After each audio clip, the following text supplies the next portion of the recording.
Very fun. Last night we did some super flex drafts, but tonight I'm going to be hopping into a $250 one quarterback league. Now, I haven't drafted all day. Usually I'm drafting on Underdog, to be completely honest, nonstop. But hell, they had no Pomeranian. I've maxed out Best Ball Mania, so I'm a little rusty. We're going to fire up a $3 warm-up draft before we get the $250 league going, just so I know what the trends are, just so I know what to expect. And before we start this draft, of course, if you want to join the next draft with us, we literally do these streams every single night because it's so much fun to draft on Underdog Fantasy.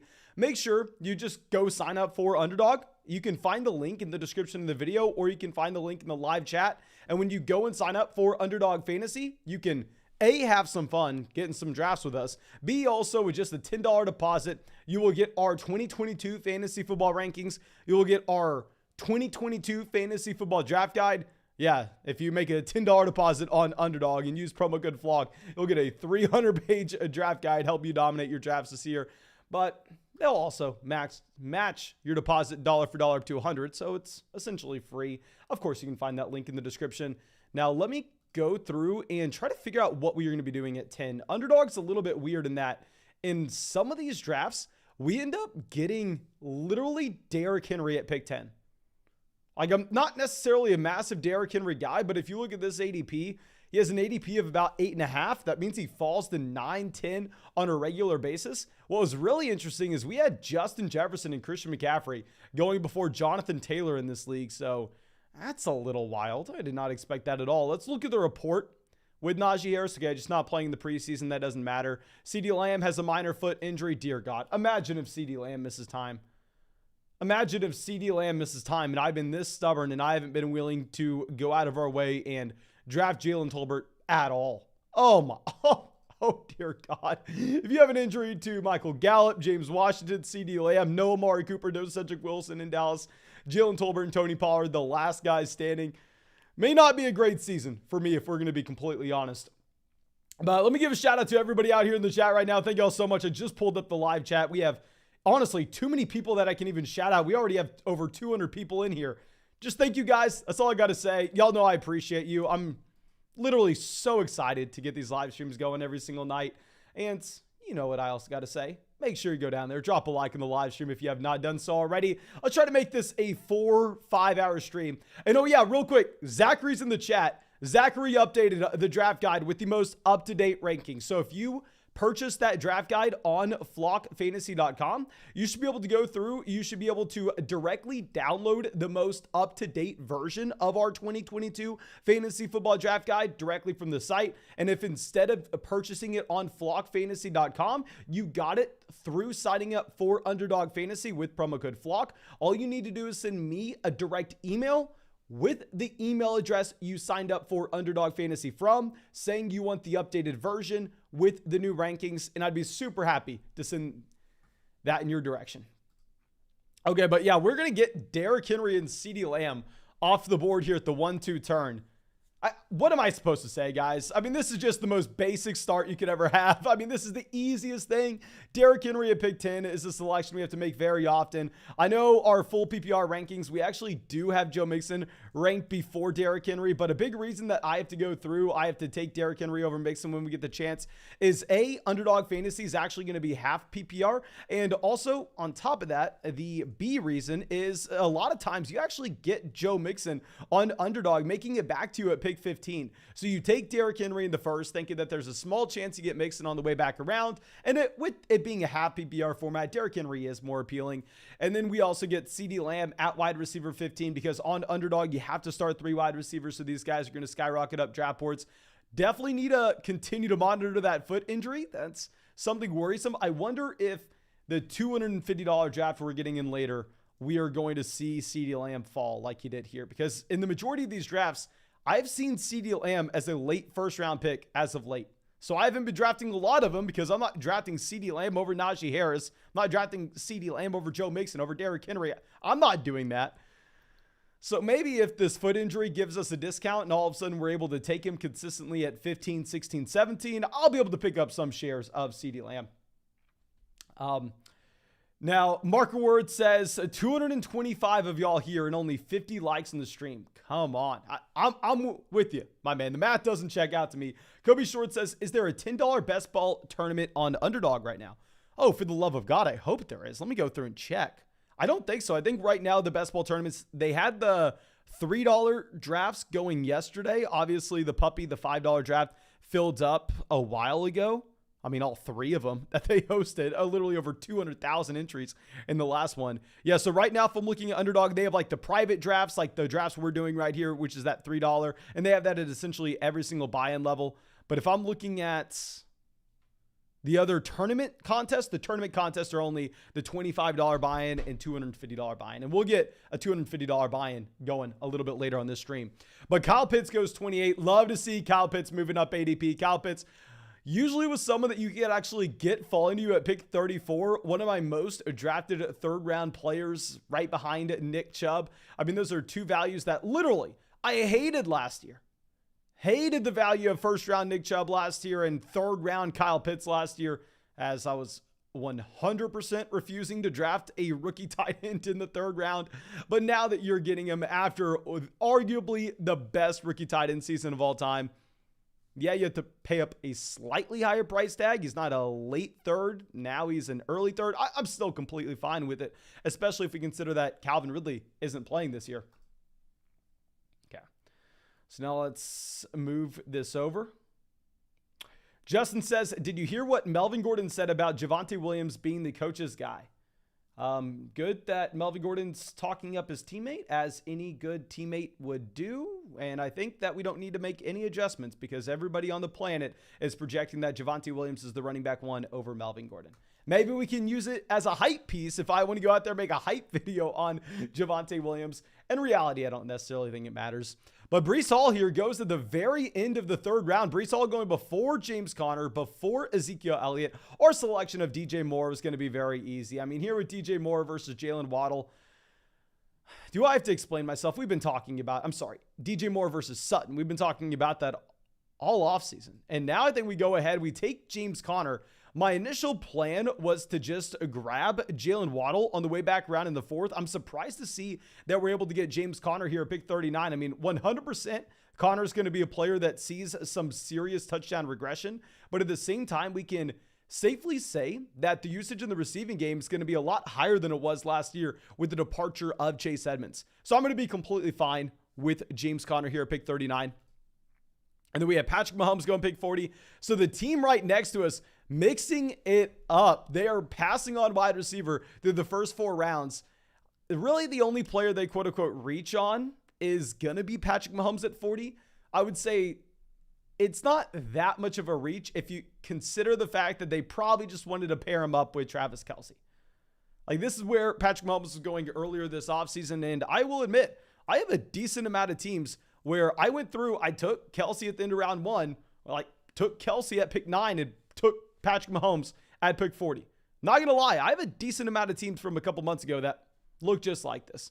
Now, of course, now we know you can get Patrick Mahomes in the middle of the fifth round. So now I usually don't go out of our way to make that play, but it is what it is. You have Hollywood Brown falling to pick 46. And if anything, remember, this is a private draft. So this is cumulative scoring weeks 1 through 17, not having to worry about the fantasy football playoff ceiling here. Love that pick with what you're getting on Hollywood Brown. Okay, so Kittle and Lamar, please let me know in the chat. This is something that I have seen over and over and over and over again. Is this something we should expect going forward?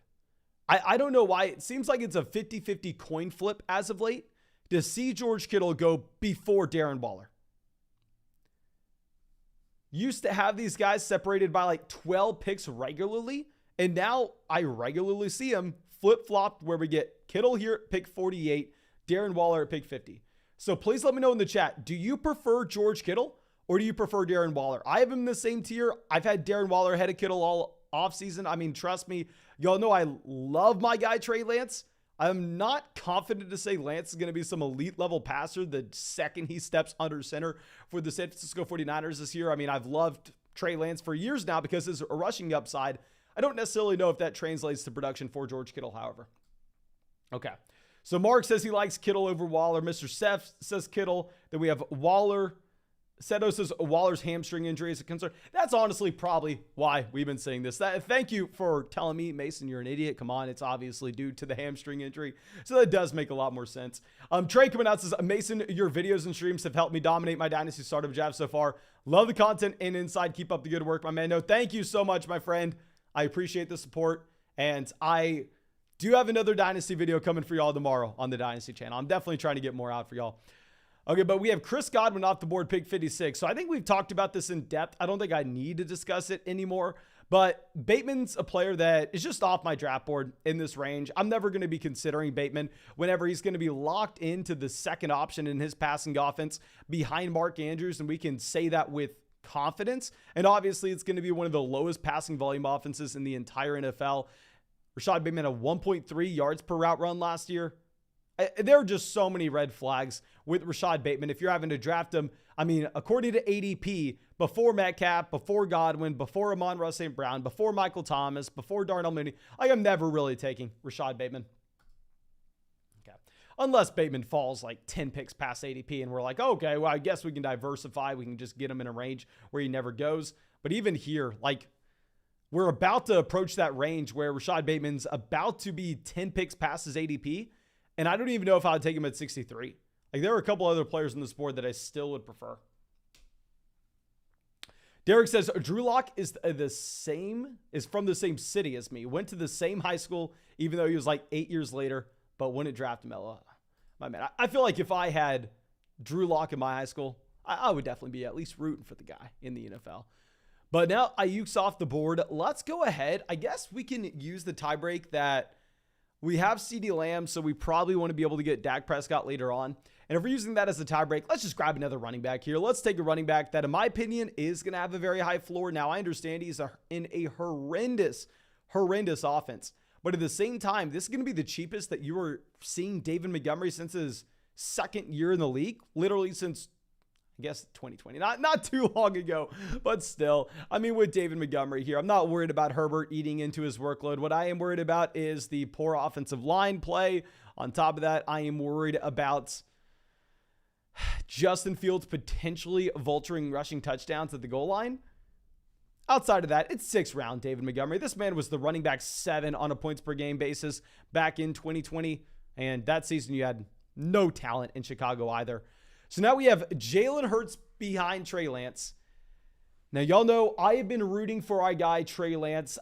I don't know how long now. Like, I built my brand last offseason. Literally built everything we had, our entire Dynasty Fantasy Football reputation, on the stance that you wanted Trey Lance over Justin Fields. That Trey Lance was an elite asset in Dynasty Superflex leagues, and he was severely undervalued. I was reaching around on him consistently. Like, that's literally all I would ever talk about is Trey Lance will be a stud. Trey Lance will be a stud for fantasy football because his rushing in situation. Talked about it nonstop. But now that we have Lance in this range, where Lance is going 4 picks behind Kyler Murray, he's going before Jalen Hurts, he's going probably an entire round before Joe Burrow. This is why you haven't seen a sleeper quarterback Trey Lance video from me this offseason. Like, it's already priced in that he's an elite level quarterback, guys. If anybody tells you that Trey Lance is a sleeper, it's like me going, hey, don't know if you've seen him, but Deebo Samuel's pretty good at football. Deebo Samuel's probably going to be a wide receiver 1 this year. Now, I know we're going out on a limb. We're calling him a sleeper. Deebo Samuel's a sleeper wide receiver 1 in 2022. That's equivalent of what you're saying with Trey Lance when he's going in this range of drafts consistently. Okay, so Sam asking if we were going to get a private draft going next. So this is a private $3 draft. We are doing this as a warm-up before our $250 one. So we're hopefully going to get in a $250 draft after this one. If that draft room is completely empty, like if I join the $250 draft lobby and all of a sudden it's like 11 spots to be filled, we're probably going to bail on that. Then I'll probably just go through and set up another private practice draft. Eventually, we will get a $250 draft going this live stream because I already know that all of y'all are going to go down there and drop a like in the live stream. We're going to get 4 or 5 drafts going tonight. Now, Mark says, how bad was McCole Hardman's groin injury? Oh, dear God. I don't want to talk about this. I do not want to talk about this. But we will. From a shallow redraft perspective, the Mecole Hardman injury doesn't necessarily make a real difference. Yes, maybe you're more excited to go out there and draft a Sky Moore. Maybe you're more excited to go out there and draft a Marquez Valdez-Scantling. But from a shallow redraft perspective, you were never going to go out there and draft Mecole Hardman anyway. But as someone who has drafted a crap ton of Patrick Mahomes in best ball formats, as someone that drafted Mecole Hardman in a in a $1,000 draft, my most expensive draft of the offseason, I drafted Mecole Hardman. Even though my overall exposure isn't that high, I think I have him like in 11% of drafts, because we took him in the $1,000 draft, and I think we took him in a $250 draft as well. Like, my entry fees on Mecole Hardman have him as one of my most expensive wide receivers this year, where we don't have any reports with the groin injury, but I am praying that it's not serious. It's going to be a real tough season for us if Mecole Hardman misses the first 8 weeks. Okay, so let's move this down. So right now, we have a very balanced roster. At running back, Derrick Henry, James Conner, David Montgomery. At wide receiver, we have CeeDee Lamb, DJ Moore, Michael Thomas. Don't exactly know what we're going to be looking for. Clem Dog Millionaire has the two elite quarterbacks with Mahomes and Lance. They have Kelsey at tight end. They take Sky Moore to go and get that double stack. So if we're looking forward from this, you know what? We are going to want to take Dak Prescott on the way back around. I guess let's take Tony Pollard here. Let's get the double stack. If you look at my rankings, I have Miles Sanders and Clyde Edwards-Helaire ranked before Tony Pollard, and I'm going to continuously draft them in that fashion. However, with this one build in particular, if we're going to want to grab Dak Prescott at pick 87, I think it does make sense if we're ever going to draft Pollard, especially if there's a report that CeeDee Lamb may also be dealing with an injury, so they may have no other option but to throw Tony Pollard in that slot role if they're not going to have anybody at the wide receiver position to start this upcoming season. Let's go Pollard here with the assumption that we're going to get Dak at 87.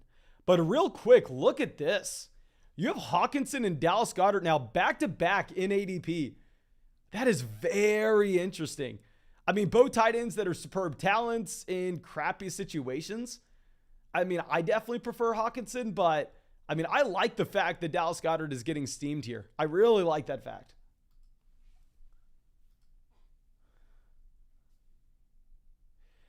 Fantasy football set Dog Pound says, Mason, my fiance is not happy you introduced me to Underdog Fantasy, but I am. Thank you for inspiring me to start my own channel. One love. Thank you, my friend. I appreciate you. Congrats on starting your own YouTube channel.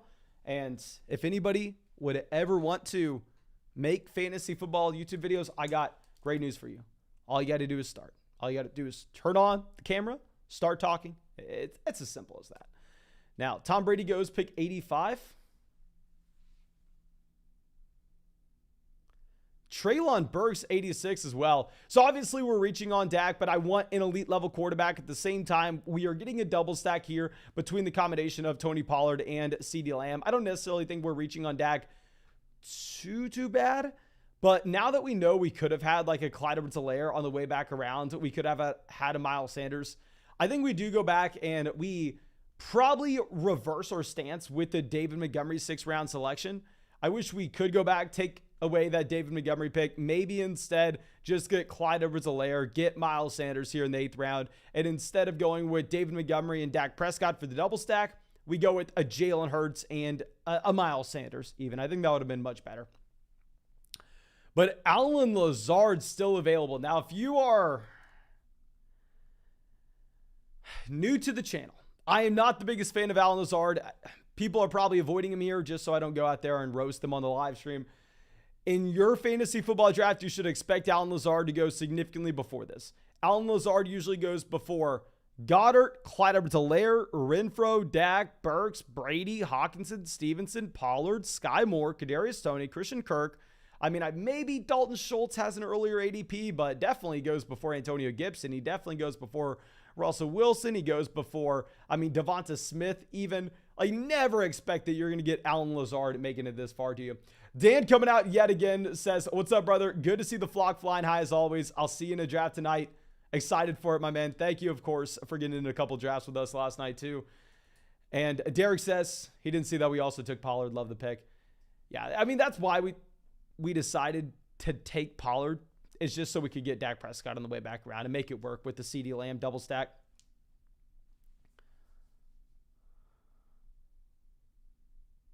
Okay. Now we have a run on running backs happening. Honestly, not the worst thing for us. If you're going to look at the fact that, hell, we already have Derrick Henry, James Conner, David Montgomery, Tony Pollard. We're not necessarily hurting for any running backs. Let me go through and show off this entire draft board for anybody just now coming into this live stream, though. So we started off at 10. Honestly, I don't think there's too much to talk about until the David Montgomery selection. Rounds 1 through 5, it's like you're just a zombie. You're just walking through those draft picks. Every single one of them was so easy to make. I didn't have a single other thought of a direction to go. Once we get to David Montgomery in the 6th, this is where it does get a little bit more unique. I was thinking of going Jalen Hurts. The reason we didn't go Jalen Hurts is because we were planning on getting Dak Prescott later on so we could stack up with CeeDee Lamb. In reality, I don't like the David Montgomery pick. Looking back with hindsight, I like the value of David Montgomery, but I just love that value of Jalen Hurts, especially knowing where we could have had some of these other running backs later on. Johnny coming out says, best time of the day. Thank you, my friend, for coming out. I appreciate you. And it is definitely the best time of the day. Y'all don't know how much I look forward to these live streams. So Derek Carr going off the board back-to-back with Matthew Stafford here. I mean, that's what you're seeing more and more as of late. And oh my gosh, Damien Pierce up draft boards at the 103. Truly skyrocketing up these boards. This is why I wanted to get into one of these $3 warm-up drafts so I could see these trends, see what players are going in what direction. That way we can be a little bit more prepared when we get in the $250 draft after this one. But very interesting to see Damien Pierce up here. George Pickens off the board. So we're going to go ahead. We're going to take Robert Woods. This is a no-brainer pick. We have Derrick Henry on the team. Maybe you make the argument, oh, we are getting correlation in here with this starting lineup. In reality, I don't give a damn. I mean, Robert Woods is just the best value here. We need another wide receiver. You have to start 3 in this format. So we're going to go ahead. We're going to get Robert Woods. Okay. Dan says Damien is going to own that backfield. Whether that's a valuable thing or not, who knows? I actually talk about that in the Dynasty video coming out tomorrow, saying like, yeah, Damien Pierce can become the starting running back, but if we think through the actual value that the starting running back for the Houston Texans has, is it that exciting? Because we don't know what the starting running back workload is going to look like. Is that a 60% market share of the backfield? Is it a 50%? Is it a 70%? We don't know. Maybe he is the starting running back, but you still have a couple of those other depth guys taking away touches. And then on top of that, not only do you have to worry about touches being taken away by those bottom feeders, even if that doesn't happen, in reality, in an offense that's going to have absolutely no trips to the red zone, in an offense that could potentially be the worst offense in the entire NFL, or at least that's what Las Vegas is telling us right now, for a running back that wasn't an elite level athlete coming out of school, what's the true ceiling for a Damien Pierce?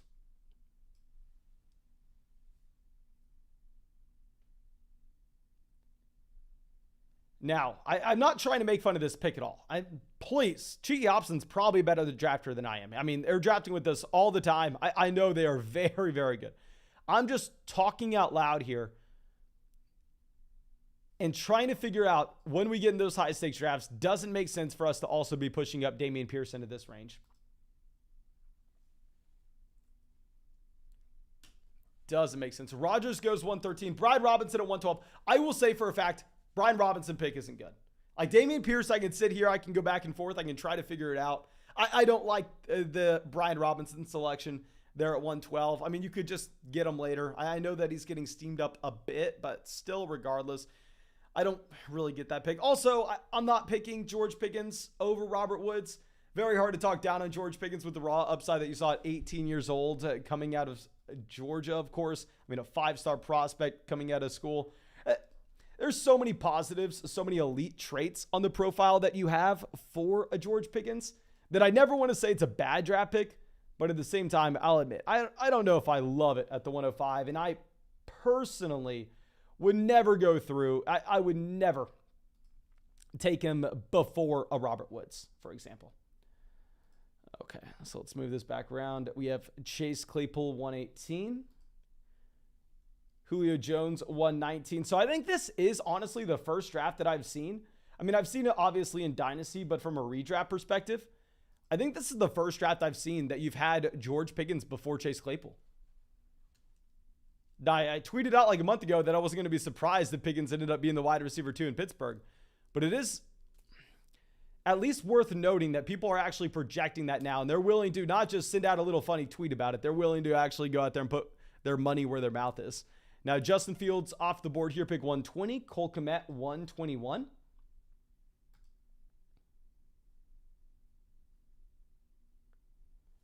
Okay, let's move this down.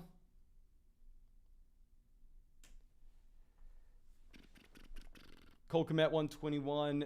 Tua, 122. Cordell Patterson. I do love the Cordell Patterson video. I mean, sorry, value. I talk about him in a video that comes out tomorrow, and I reference a draft that I was able to take him at that 10-11 turn. I actually took him at pick 120. I'm doing that every day of the week. I know you should expect a decent amount of regression when it comes to, honestly, that overall Atlanta Falcons offense transitioning over to Marcus Mariota.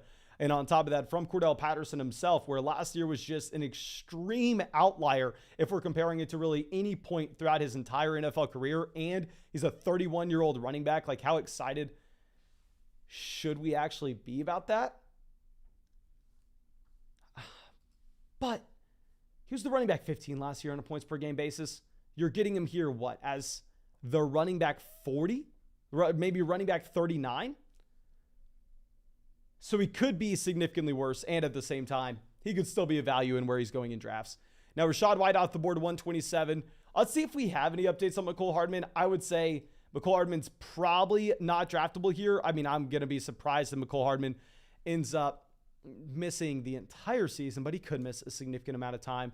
What I read on Twitter is that this is going to be a groin injury, but let's read through this. Hardman hobbled off the practice field on Wednesday before ultimately being carted back to the locker room because of what appeared to be a left leg injury. Fellow wide receiver Juju Smith-Schuster has missed the last 2 days of practice, nursing a sore knee. The severity of Hardman's injury is yet to be determined. Okay, so I guess this honestly probably isn't even the most up-to-date report. I think the most up-to-date report is saying that it's that groin injury. So let's avoid Mecole Hardman here, like, entirely. We already have 5 running backs. We're not dying to take another running back at this point. A wide receiver that I usually draft in this range is going to end up being Michael Gallup, but Michael Gallup's not going to be as appealing in this format where we don't have the fantasy football playoffs. And I think because you don't necessarily want him in this format where you don't have the playoffs and you're prioritizing production for the beginning portion of the season where you don't have those injured players, we can take Devontae Parker here at 130 and still get Michael Gallup back around on 135. Like, we have Dak Prescott. We're going in on this Dallas Cowboys offense with this build in particular, of course. So I feel like we have to take Michael Gallup regardless of the format that we're playing in. Okay. So James Robinson off the board, 132. Tyler Algier goes 133. Good for us. We have 5 running backs. So let's go through. Let's reach on Michael Gallup. I mean, it just makes sense with this build as well.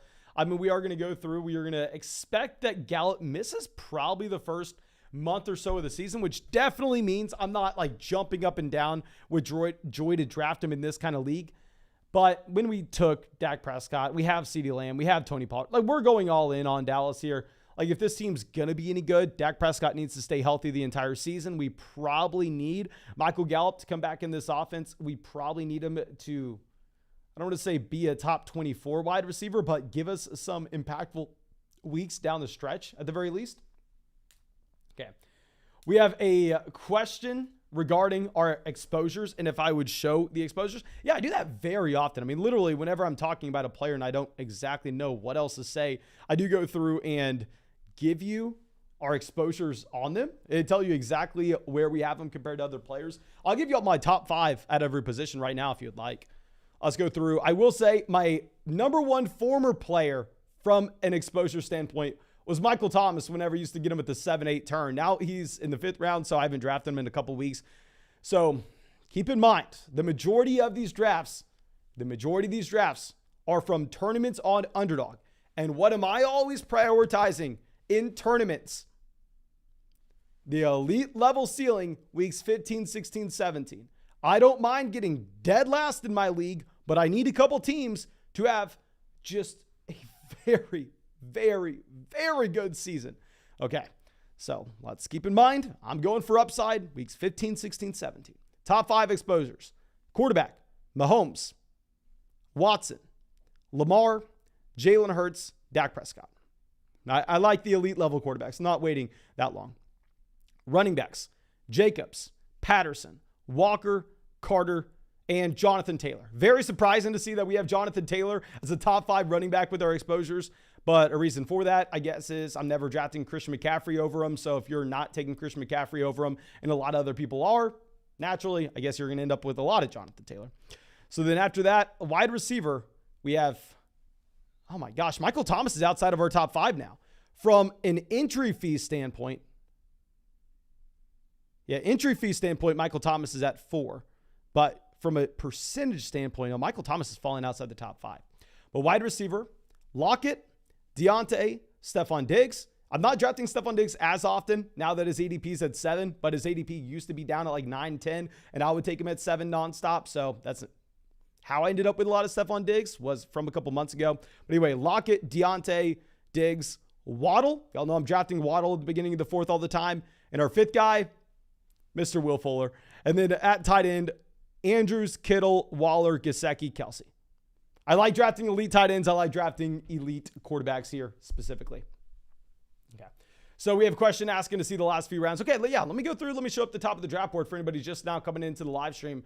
And real quick, if you're just now coming into the stream, make sure you go down there, drop a like on the live stream. And also, if you want to make sure that you know when we are live, where you don't just enter in halfway through, but you can come actually at the very beginning, make sure you go and hit the bell next to the subscribe button. If you hit the bell next to the subscribe button, they will send you a notification when we're live.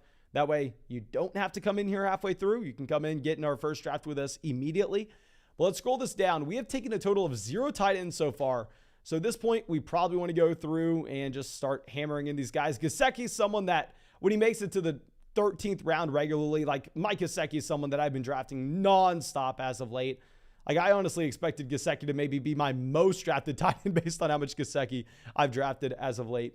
But let's move this back around. Chark is more interesting in this format than he would be in a league where you have the fantasy football playoffs, because obviously down the stretch, we are expecting that role to go to Jameson Williams.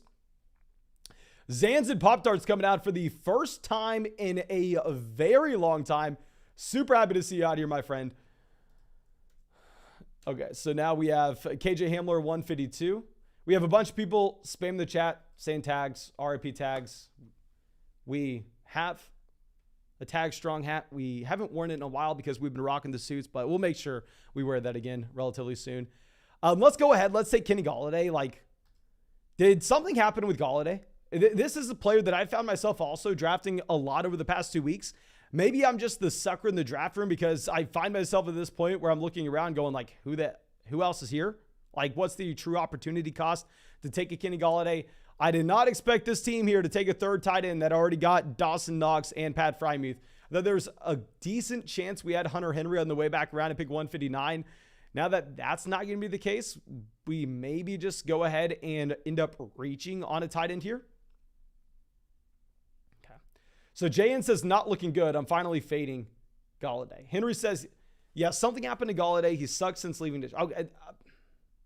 Okay, MH says Golladay has looked awful in camp, apparently. Okay, that's what I'm looking for. I'm saying, are there any camp reports that are like going around Twitter real quick? Let me just search Twitter for Kenny Golladay news, because I have found myself, like, if Kenny Golladay falls around in AP, like, I've been just smashing Kenny Golladay in a best ball format. But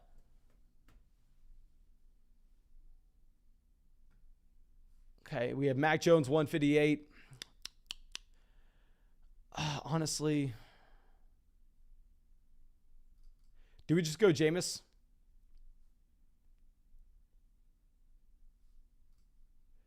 No, I think we take a tight end. Let's go ahead. Let's take David Njoku here. We are taking David Njoku over Gerald Everett. I mean, if I had Justin Herbert, we would go with Gerald Everett. But it's a tough spot to be in. Just because when we miss out on that tier, guys like Pat Frymuth, Mike Gesicki, I mean, even a Hunter Henry and Albert O, all of a sudden, we are going to be looking at a very bad room of tight ends. I probably want 3 tight ends with this build. We probably want 3 quarterbacks as well, at least if this is going to be a private draft, as we already discussed. If it was a tournament draft, you'd be a lot more incentivized to go through and try to get that extra wide receiver.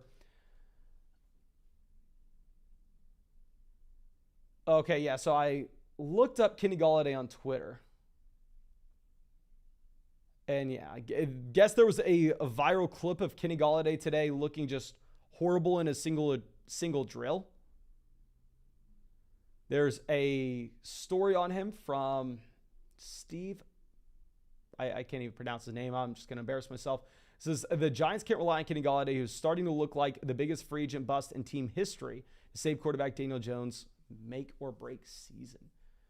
Oh, dear God. Yeah, and there's that viral video compared to Wan'Dale in the same drill where it looks like the video's sped up to be twice as fast when Wan'Dale Robinson's running that route.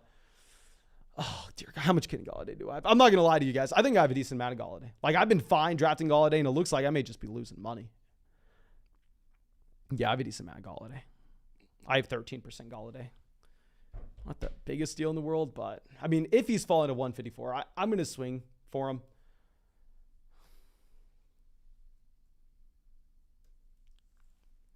But it looks like we are about to pass 350 likes in the stream. Of course, thank you so much. If you have not dropped a like in the live stream, go down there, drop that like. We hit 350. We will fire up another draft after this one. But after we take David Njoku, you have some other tight ends going off the board here with Robert Tonyan, Tyler Higbee, Gerald Everett. I think Noah Fant's probably going to be the last tight end in this tier that we would have felt comfortable with. So I'm probably happy with our decision to go through and draft David Njoku, because once you get to the guys like Evan Ingram, Hayden Hurst, it does get just significantly uglier at the tight end position where it's really hard to be confident even if you roster 3 of those players. Like, I'm fine with an Njoku here who, based on the contract, should be playing a significant amount of snaps. And on top of that, we are going to be looking at him as a tight end that was an elite level prospect coming out of school. Joseph says 0% Kenny Golladay on Underdog. Okay, I'm probably jealous of that exposure, because right now it looks like my 14% Kenny Golladay is not looking good. As well as McCole Hardman. McCole Hardman, I literally have in 11% of leagues. But if I filter this out, looks like I have McCole Hardman from an exposure standpoint with money invested into him as a top 5 wide receiver just because we took him in our $1,000 draft. Oh, that is tough. But Noah Fant off the board here, 173. We have Paris Campbell, 174. Alec Pierce as well. Let's move this back around. Zamir White's someone that I know he's been steaming as of late, but I'm never drafting Zamir White here. I mean, an undersized first and second down grinder. I'm not looking for that. Jaden says, Colin has been looking good. Oh, man. Trust me. You know, I want to root for my guy, Colin Johnson. Derek says, fire up that big dog. I'm not going to lie to you. I just got in the $250 draft on Underdog on my phone. There are 2 spots left in the lobby. So once that fills, I'm going to be leaving this draft. We're going to be going into that $250 draft. I think we had a decent warm-up. I think that we maybe learned a couple things, a couple trends here. We're going to go with Evan Ingram at 178 to make sure that we're getting another respectable tight end here. Frank says, wait a minute, undersized. Yes, if you don't know, Zamir White's undersized. We've done the historical research on what you're looking for a running back to have a 3-down workload at the NFL level. What you tend to want is you want a running back to have a BMI of 30.0, or you want them to be over 225 pounds. Like those really tall running backs, someone like Najee Harris, like their BMI doesn't necessarily matter because they're like 6'2", so of course it's going to be skewed. But you have Zamir White with a BMI of 29. It weighs 214 pounds. Like, he's not a very big running back. I know the reason he split the backfield there in Georgia obviously was because James Cook, but we've also never seen him average more than, I mean, looking at this, 14 carries a game. Like, I'm not a big Zamir White guy by any stretch of the imagination, because even if Josh Jacobs were to go down, he's still going to be splitting the backfield. Like, he's never going to turn into a 3-down guy. Okay, so it looks like that $250 league just got filled, and we are going to be drafting at the 108. We are next to a couple members of the flock. There are a lot. There are a decent amount of flock members in that other draft. So let's take Tannehill here. I will finish this one out on our phone, and then let's go through. Let's slide into that $250 draft. Oh, dear God, guys. It looks like this is going to be a tough one. I know we say this every single time. Every single time we enter into these. But look at this. FSU for Cole out here picking at 6. LOL Hot Dogs at 9. Golf for Life at 11. Chi-Town True at 12. I don't necessarily... Actually, Heat Sauce is another name we recognize. The Bears, another name we recognize. I don't know if some of these players are just high-stakes grinders or if the majority of these guys are members of the flock watching the live stream. So please, if you are in this $250 draft with us right now and you're watching this live stream, let me know in the live chat what your underdog name is. That way I can go through, I can try to remember how to put these underdog and YouTube names together. Now we have Jamar Chase at 4. Jonathan Taylor makes it to 3 as well. Did something come out about Jonathan Taylor today? This is back-to-back drafts that JT made it to the 3rd pick. Is something going on with Taylor? Najee Harris goes at 5. Very interesting here. We're going to end up looking at someone probably like, a Dalvin Cook at 8, I'd imagine. Maybe an Austin Eckler. Cooper Kupp makes it to 6 in this draft. FSU for Cole must be so excited.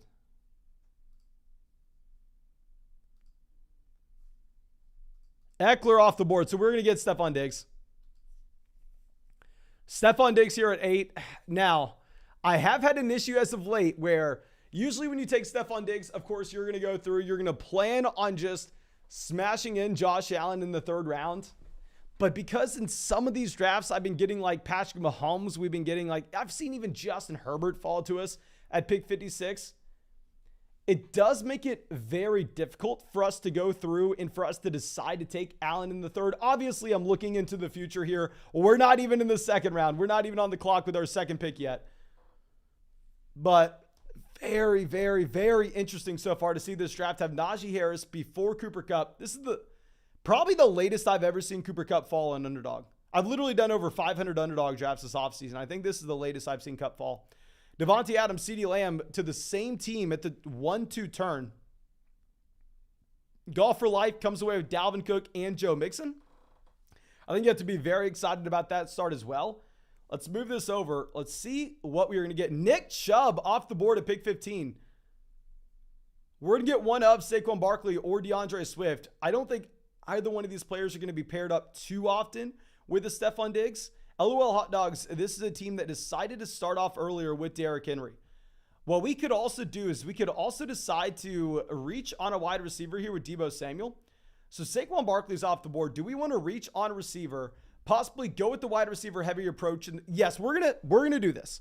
We're going to reach on wide receiver, go with a wide receiver heavy approach through the beginning portion of this draft, and then we are going to be able to load up on those running back values in the middle rounds. Now, I would never do this. If you are a casual fantasy football drafter and you play in a league where you start 1 quarterback, 2 running backs, 2 wide receivers, a tight end, and a flex, in that format, my friend, you never take Stephon Diggs over those running backs in round 1, and you never take Deebo Samuel over someone like a DeAndre Swift either. Like in that casual redraft format, this is not going to be the play because you aren't going to get those running back values making it back to you there in the middle rounds as you will in this one. But I think based on the fact that this is underdog, you have to start 3 wide receivers every single week. Maybe we can make this work. Maybe we can make this work. Now, Alvin Kamara, DeAndre Swift, Aaron Jones all go off the board here in the middle of round 2. It's kind of what you expect with this range of running back. Javonte Williams goes running, interesting. Goes at pick 21 here. We had someone in the chat earlier today saying that the coaching staff was coming out, or Melvin Gordon was coming out, pumping up Javonte a little bit today. Interesting. Now, I honestly don't know if we are going to know the answer on if we should have gone with Debo or a running back until we get to the middle rounds, as we already discussed. Like, what I want to be able to do is, you're getting David Montgomery consistently in the 6th. You're getting Josh Jacobs in the 7th. You're getting Clyde Edwards-Helaire, Miles Sanders in the 8th.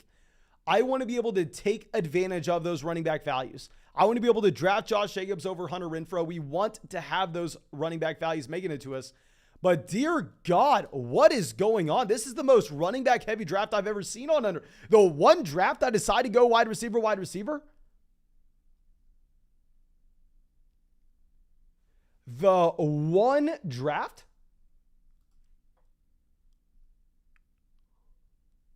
Travis Etienne, Leonard Fournette here. Dear God. Someone in the chat says, check Shefty. Okay, let me go to Adam Schefter real quick, see what's going on. Okay, so he says something about Donald Parham.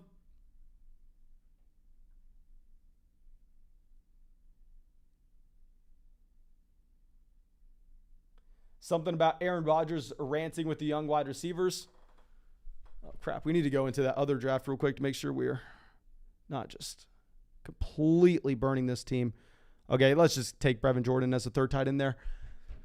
But Mike Williams, Tyreek Hill makes it to pick 27 here. A team was able to start off Jonathan Taylor, Mike Evans, and Tyreek Hill. Imagine how exciting that would have been if they go with like a Mark Andrews instead of a Mike Evans. Oh, that would have been crazy. Yeah, so really there's nothing on Shefty. I mean, it says that the Cardinals picked up Keyshawn Johnson. Yeah, the Packers picking up a receiver off waivers. You have nothing going on. Okay. So now Kyle Pitts off the board 30. Pitts obviously was someone that we were looking at here, pick 32. And I know we talked about this right at the very beginning. Usually our plan used to be, whenever you had Mahomes as a 4th round pick, Lamar as a 4th round pick, Herbert as a 4th round pick, whenever those quarterbacks were going in the 4th, it was easy for me to just take Josh Allen in the 3rd because the opportunity cost wasn't that much. Like, what else were we going to take? Mahomes in the 4th, we're sacrificing a round of value. Now when there's a chance we get one of those quarterbacks making it back around to us in the 5th, and we have the chance at a unique build here with Michael Pittman. Michael Pittman's not someone I've drafted very often because usually he goes before Kyle Pitts, usually goes before DJ Moore. But let's take Michael Pittman here, even if I have Keenan Allen ranked above him. And we'll try to create a little bit of a unique build and also diversify a little bit. I'm drafting over 500 teams. If I just use my rankings 1 for 1 in every single draft, then we would just come away with the same players every single time. I would have literally 60% Deontay Johnson. E. Michael says, you called it, get Josh Allen in the 3rd. The thing is, I want to roll the dice. I want to see if we are going to be able to potentially get one of those quarterbacks in the 5th. I want to roll the dice. I know it's a risk. We're going to go Pittman here, pick 32. There's a chance we would get Trey Lance in the 7th. Just a small chance. Definitely a small one. Now, Cortland Sutton off the board, pick 36. That team, Golf for Life, decides to start 3 running backs in a row. You have Chi-Town True going through and Chi-Town True deciding to take the Denver Broncos wide receivers with Sutton and Jerry Jeudy at the turn. I would hate this. Like, I would 100% come out and say, oh my gosh, this is the worst thing ever. If it was a month ago, if Tim Patrick was still healthy, but now that Patrick is hurt, hell, if you want to bet on Russell Wilson turning this team into an elite passing offense, what am I supposed to say about it? Okay. And real quick, if you have not dropped a like in the live stream yet, make sure you go down there, drop a like on the stream. And if you want to get in our next draft with us, we're drafting on Underdog Fantasy. You can go sign up right now. Our next draft's not going to be a $250 one. Our next one's probably going to be like a $3, $5 draft, so you can come and participate with us. And when you sign up for Underdog Fantasy and you use promo code FLOCK, they're going to match your first deposit dollar for dollar up to $100, so it's essentially free for you to try. And on top of it, you'll get our 2022 rankings and our 2022 Fantasy Football Draft Guide with just a $10 deposit. And we are getting sniped on our guy in Jalen Waddle here. Jalen Waddle was going to be our easy selection. Now, what do we decide to do? Do we just continue to push the envelope? Let's push the envelope. Let's take Allen Robinson. We've seen Matthew Stafford fall a ridiculous amount in drafts as of late. So now we have our top 3 wide receiver slots filled as well as our flex spot filled. It sucks we don't get Waddle, guys. I thought that we were going to be looking at Jalen Waddle at pick 41, and I would have been up probably running around this room during the live stream dancing, but taking Allen Robinson and potentially being able to set ourselves up with the Matthew Stafford later on. I don't love the value of Allen Robinson here, if I'm going to be completely honest. I have him ranked as wide receiver 24 this upcoming season, but we do need to diversify ever so slightly. In a lot of these drafts, Allen Robinson is going at the 3-4 turn now. And Cheeky Opson says, I correlated the hell out of that last draft. Remind me to go and look at that a little bit later on, my friend. I don't know if I can go through. I don't know if I can check during the $250 draft.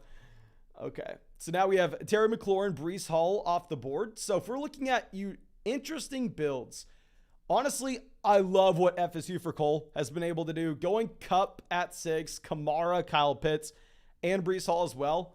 I would have personally probably taken Aaron Jones over Alvin Kamara, but love the Kyle Pitts pick. I love the Breece Hall selection there at pick 43 as well. You have Justin Herbert finally off the board at pick 45. Where did Allen go? Okay, so Allen went at 33. It would have been really nice if LOL Hot Dogs decided to go ahead and take Justin Herbert at pick 40, giving us Allen Robinson at 41. Okay. Now we have Lamar 47 to pair up with Mark Andrews. So our last hope at finding that elite level quarterback value is going to be Patrick Mahomes. Let's see if we're able to get him.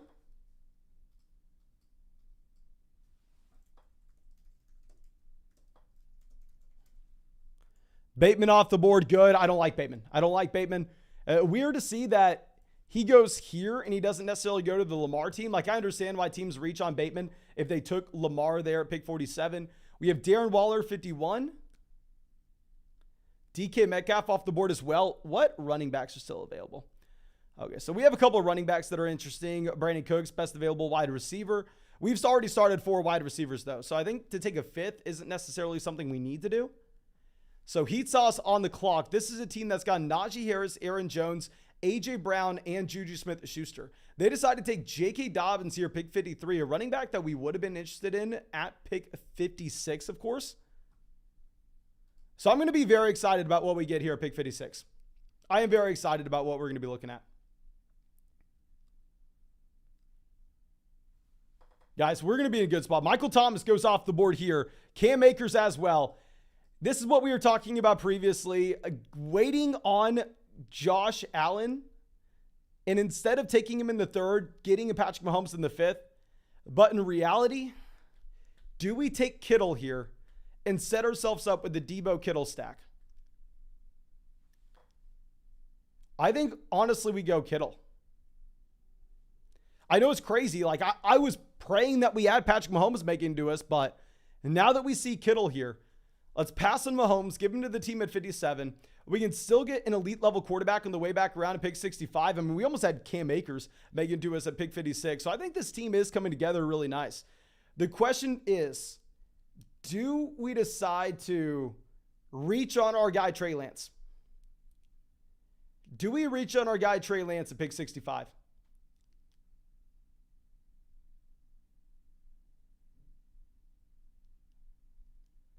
Y'all know I love me some Trey Lance. To take him over Kyler, to take him over Jalen Hurts, does seem pretty aggressive. So let's see what Hogwild decides to do here.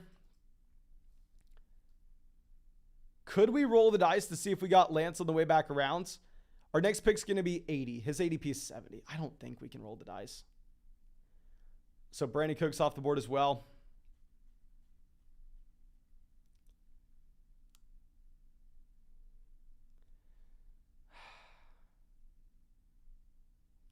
Looks like a lot of people are telling us to reach on Lance. Guys, I know we have Kittle. I know we have Debo, but to take Lance...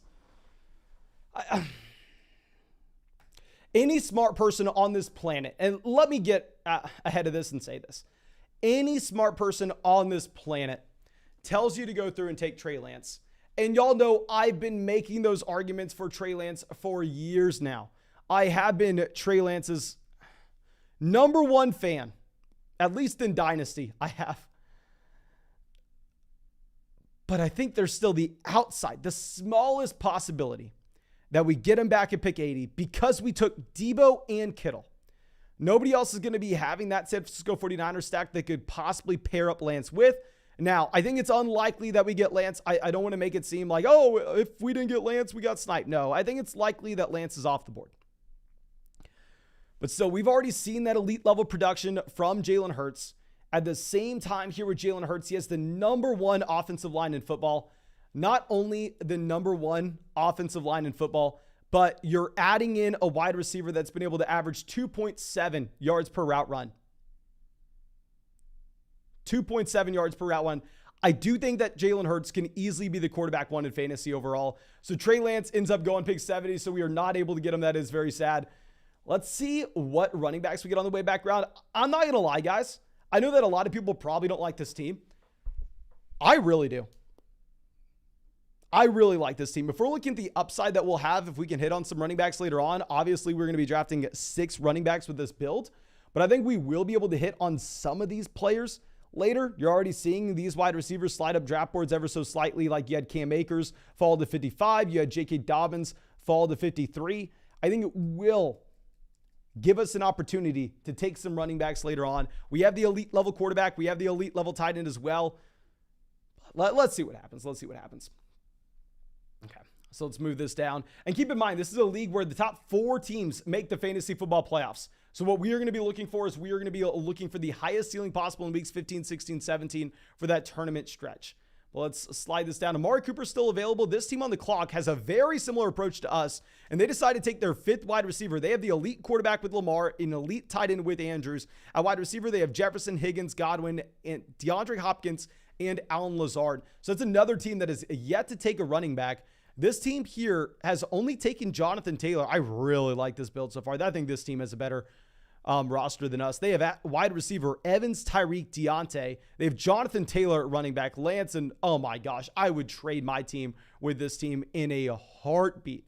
They go Amari Cooper at 75, so really punting those running backs. Tony Pollard, 76. Heat sauce on the clock. This team has no quarterbacks. They have 3 running backs, 2 receivers, and a tight end as well. I think we are probably going to get some running backs here. Dan says, I love this team if you can snag a Hunt, Edmonds, Stevenson, etc. Decent running back talent in that area. That was my thought process, that we were wanting to take advantage of the running back value that we were going to have at the end of the 7th, the beginning of the 8th. That's why we decided to go back and take Deebo Samuel where we did. But let's see if we can get this done. FSU for Cole on the clock. They have no quarterback. They decided to take Russell Wilson, which was interesting. I was going to say, I wonder if they go 1 pick before us, Josh Jacobs off the board. 1 pick before us. I think we go ahead. I think we reach on Miles Sanders. I mean, we take Jalen Hurts. It's an easy way to go through, get some correlation. Of course, we're going to have to continue to monitor the Miles Sanders injury. But as we already said, I like betting on this Philadelphia Eagles offense. The number 1 offensive line in the NFL. I do think you get some positive touchdown regression for Miles Sanders in this offense. We're just going to need to see some more of those touches near the goal line. But overall, I mean, I like the idea of going through betting on a running back in this range where he should project to be the starter. Hopefully, Kenneth Gainwell's not going to be taking too many of those high value touches as he did last year with his targets and red zone usage. Let's take Miles Sanders, see if we can get that turned around. And then on the way back around at 89, probably going to be looking running back again unless we have a value that we feel like we can't pass up on. Dak Prescott goes off the board. Dak probably wouldn't have been someone that we are dying for. Now, Golf for Life on the clock. They just took Christian Kirk as their 3rd wide receiver. They have Kyler Murray at quarterback. They go Clyde Edwards-Helaire 86. CEH was our initial thought of what we were going to be doing in the 8th, as we already discussed. Now, if we're picking at 89, Brady's not necessarily going to be in play for us. I think you could talk about squeezing up a Dallas Goedert to get the double stack in there with Jalen Hurts. I'm not necessarily dying to do that if I'm going to be completely honest. Hog Wild, this is a team that already has 4 running backs. They took Antonio Gibson in the last round. They go with a Tyler Lockett. Okay, let's sit here and think.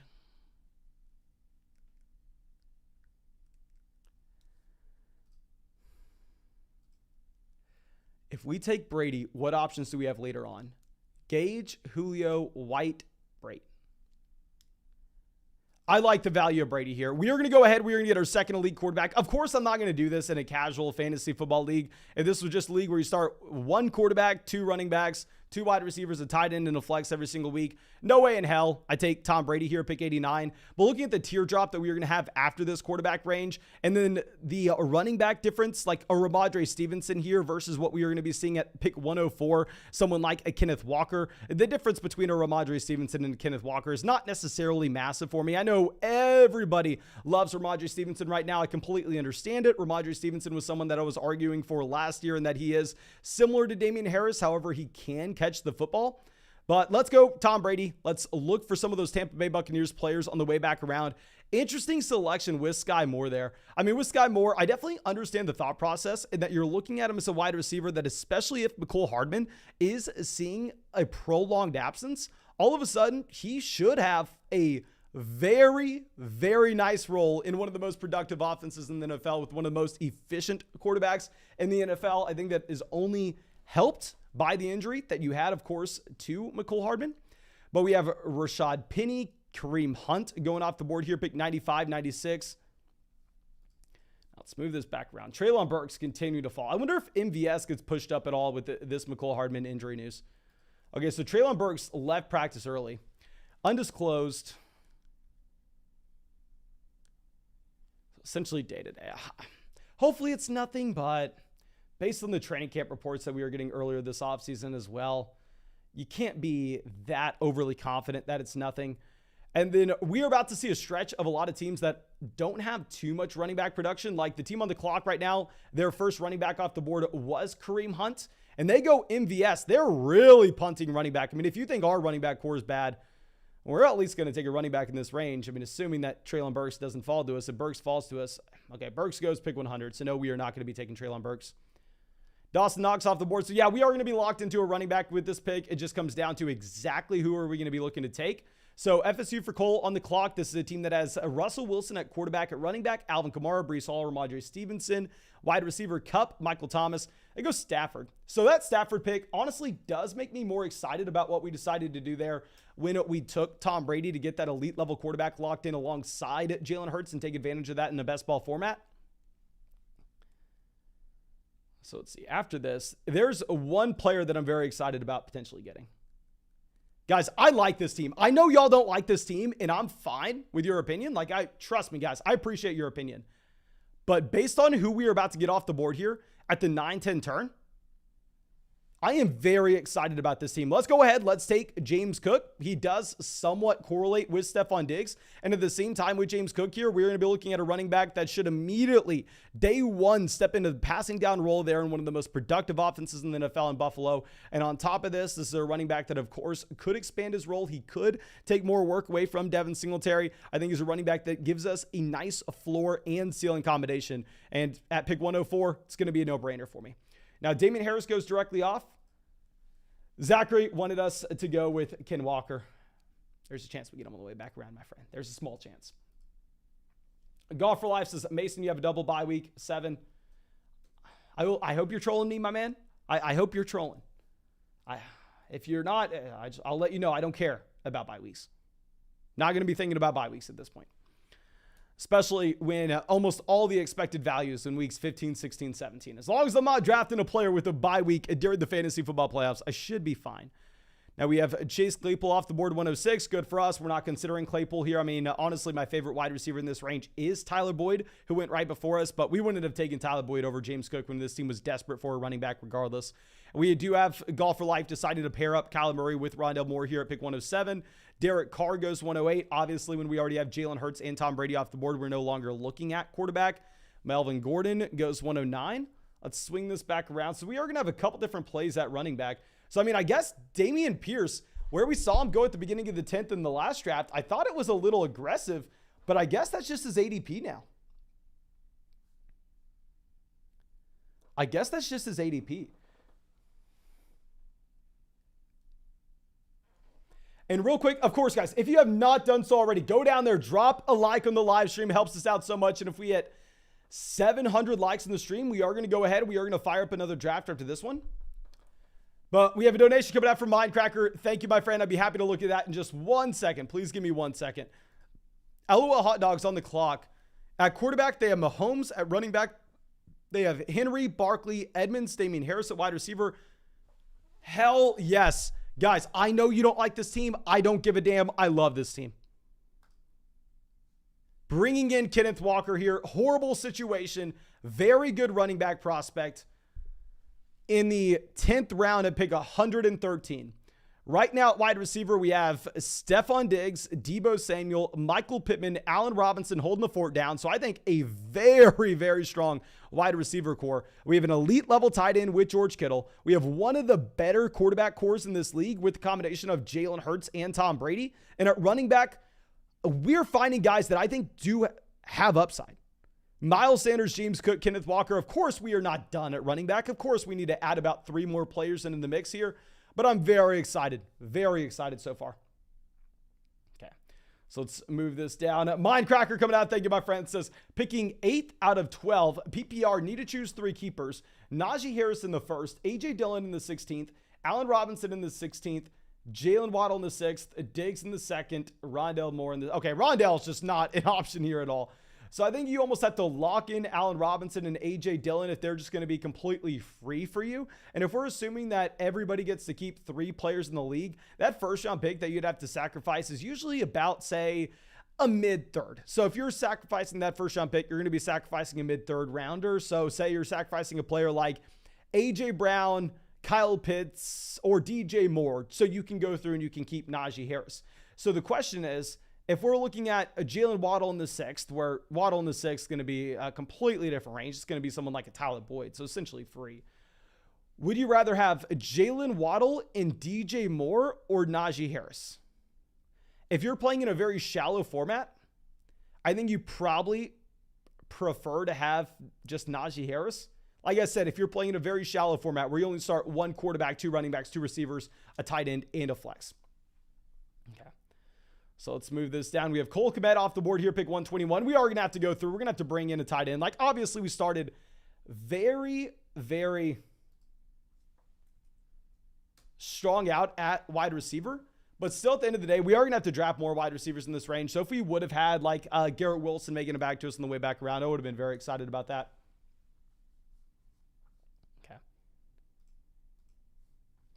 Let's move this back around. Julio Jones, obviously a player that is going to be on the radar for us when we have Brady. Let's go through. Let's Julio Jones off. Never mind. Never mind not getting Julio. Never mind not getting Gage. Never mind not getting Rachaad White. All of them go in a range where we're not able to take them. That definitely sucks. I can't sit here and lie about that. Okay, so we're not interested in Justin Fields at this point. I think that we could go through. I think we could take a running back here if we would like. But if we look at the teams after us, Golf for Life has 5 running backs. Hog Wild has 5 running backs. LOL Hot Dogs has 4 running backs. So I think those guys are most likely done at the position. Chi-Town True has 3. Let's see what the Bears decides to do here. They have no quarterback or tight end. And their name's the Bears. Do they not take Justin Fields? Your name's the Bears and you literally do not take Justin Fields? Let me know who you want here. Do you want Alexander Madison or Isaiah Spiller? Spam the chat. My plan was Devontae Parker. We were going Devontae Parker, but I'm not taking Mecole Hardman with this groin injury. I'm not taking Kenny Golladay when we just saw him fall to pick 155. Looks like the majority of people are saying Alexander Madison. That was my thought. We put him at the top of the queue. We will go through. We will take Alexander Madison here as our running back 4. Just trying to find access to upside at the running back position. That's what we're trying to find. Especially with Isaiah Spiller looking worse and worse as of late with the projection of him in that Los Angeles Chargers offense. Let's see what LOL Hot Dogs decides to do here at the 11-12 turn. They go Romeo Doubs here, 129. Not a player that I'm too interested in, at least if we have to take him over someone like Alexander Madison. Hudson Brown says, I rarely see you pick Kyle Pitts. What are your thoughts? I love Kyle Pitts this year, my friend. Kyle Pitts at his ADP this season, a very obtainable player that I'm completely fine drafting. Okay. So Gallup off the board, 131. So this is kind of what we are expecting. We are expecting these teams here at the turn decide to take wide receivers. You have Isaiah Spiller finally off the board, 132. Ooh, I'm going to like what we're looking at here. Obviously, we can't take Fields. We can't take Tua. If we were to take a tight end, I think we're going to be done at the position. But to be completely honest, that's not my plan A. It's not my plan A. If we were going to see one of these teams take Justin Fields, it would be Golf for Life or it would be Hog Wild. I don't think LOL Hot Dogs can.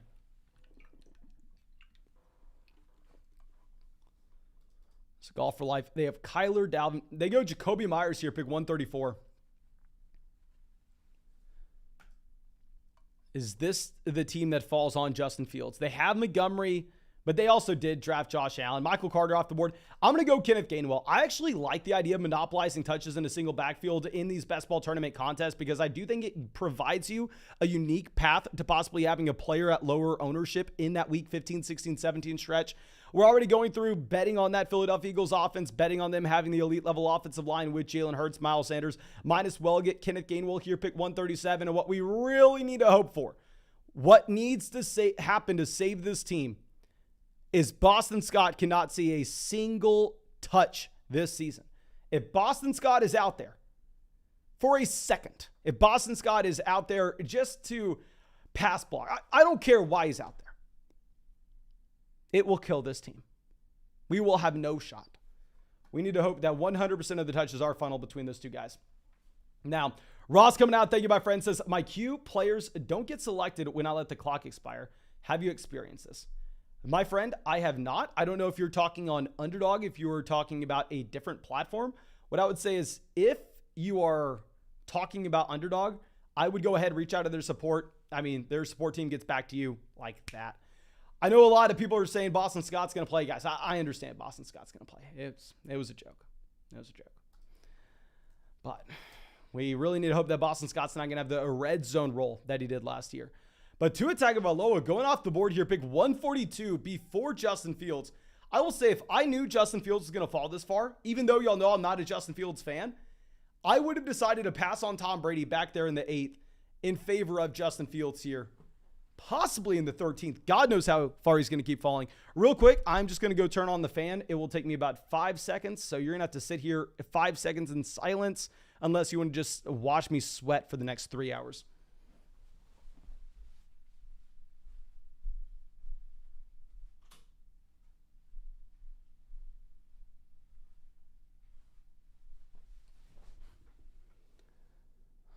Okay, there we go. Now it's going to be much more enjoyable. Much more enjoyable. Now, KJ Hamler off the board, 145. Hamler would have been a wide receiver we were looking at on the way back around. Y'all know I like my guy, KJ Hamler. The question is, at what point would we have to draft Kenny Golladay? Isaiah Pacheco off the board. Isaiah Pacheco is not someone I'm looking at in this range. I would prefer James Robinson. And we still need to draft another running back. This team took 3 quarterbacks with Justin Herbert, Joe Burrow, and Kirk Cousins. Really good for us when we're not looking to take a third when we have Jalen Hurts and Tom Brady. Maybe this pushes quarterbacks up the board later on.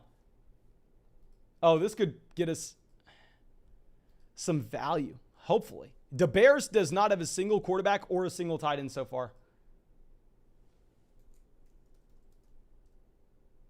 KJ Osborne off the board. This team has 4 running backs and 8 wide receivers. I'm assuming they have to go quarterback and tight end in almost every single round going forward.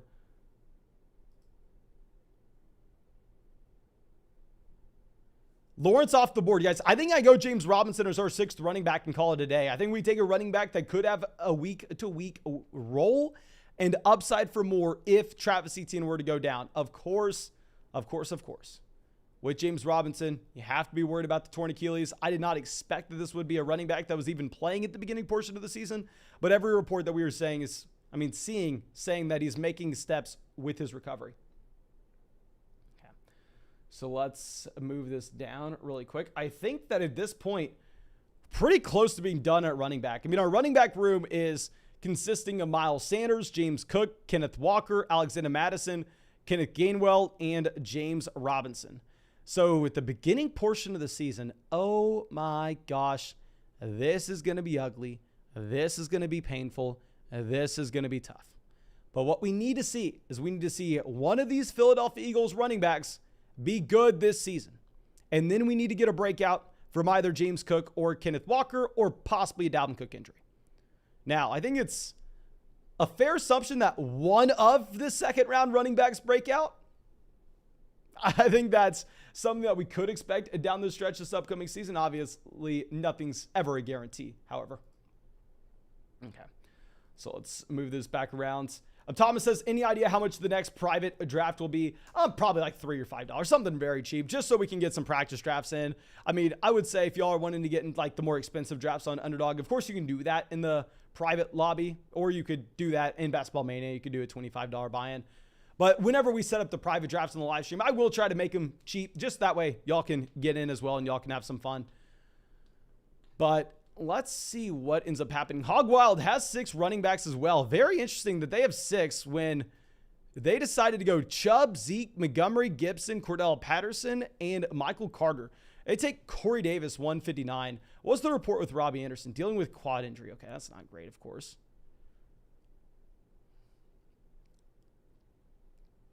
I think I know who I want here. Y'all are not going to like it. I don't give a damn.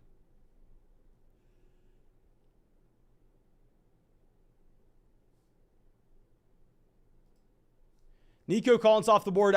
I know who I want. Y'all aren't going to like it. I don't give a damn. He's going to miss the first month of the season, as I've said all offseason. He used to be a top 100 pick after the NFL draft. And at that time, we called him one of the worst picks in all of drafts. But now when you're getting him at pick 161 in a league where 4 teams advance to that fantasy football playoff tournament in weeks 15, 16, 17. Okay, dear God. People are saying we have no sound. Okay, sound's back. We are laggy. Let me know what's going on, my friends. But in weeks 15, 16, 17, where that's all the money up for grabs, I'm going to be trying to prioritize those players that could have elite level ceilings there. I think that is going to be someone like a Jameson Williams. But please, guys, if we ever lag, if we ever have any audio issues or anything of the sort, please let me know in the live chat ASAP. Just do not hesitate. If you are having any issues, say it in the live chat. You're probably not the only one if that does happen to you. Okay, so Tyrion Davis-Price, Jamal Williams off the board here at the end of the 14th. Probably a good thing for us. We probably want to see these running backs go.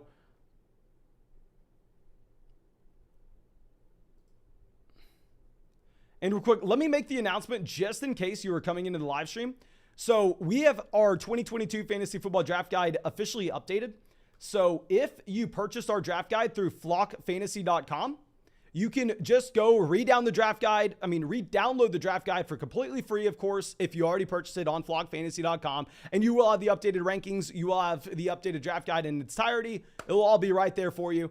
And if you got the draft guide through Underdog Fantasy, all you need to do is send me a personal email with the email address you signed up for Underdog Fantasy with, and I would be happy to send you the new updated version of the draft guide, regardless of if you signed up today or a month ago. And if you signed up for Underdog today, what you're going to be getting in your email should be the updated draft guide immediately. Okay. Now we have Tyler Higbee off the board, 170. That does suck. I would have loved to have Tyler Higbee on the way back around. But maybe we just go through and roll the dice that this quad injury for Robbie Anderson isn't as serious as it sounds. But let's read this. Coach Matt Rule said Wednesday that Anderson is not practicing due to a quad injury. Anderson has only had a handful of days to recover before Friday's preseason game against the Patriots, seemingly making him an unlikely candidate to suit up for that contest. The severity of the injury remains undisclosed. But as long as Anderson remains away from the practice field, Terrace Marshall and Rashad Higgins will stand to benefit from increased first team reps. Ooh. Interesting. So Robbie Anderson does go 174. So we don't need to have the option if we wanted to take him. I think at this point, we probably want 7 wide receivers on this build. Yeah, Noah Fant was the last tight end in this tier for me, so it is going to be an easy selection for us to go through and for us to take Van Jefferson. We are getting some correlation in here with Allen Robinson, of course. Maybe this is a team that we make the bet, oh, damn, if something happens to Cooper Kupp, all of a sudden we are just in a great situation. Of course, I would never want anything to happen to Cooper Kupp. Cooper Kupp makes the game of football significantly more fun. But real quick, if y'all are wanting us to get another draft going, make sure you go down there, drop a like on the stream. I think we are about 40 likes away on the live stream from getting another draft going. Okay, let's move this down.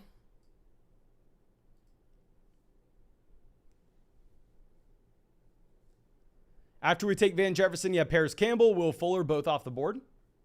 Guys, I know y'all don't like this team. I understand it, but I really do. I really like this team. At running back, I think we're going to be able to get by. Quarterback, we should have elite level production every week.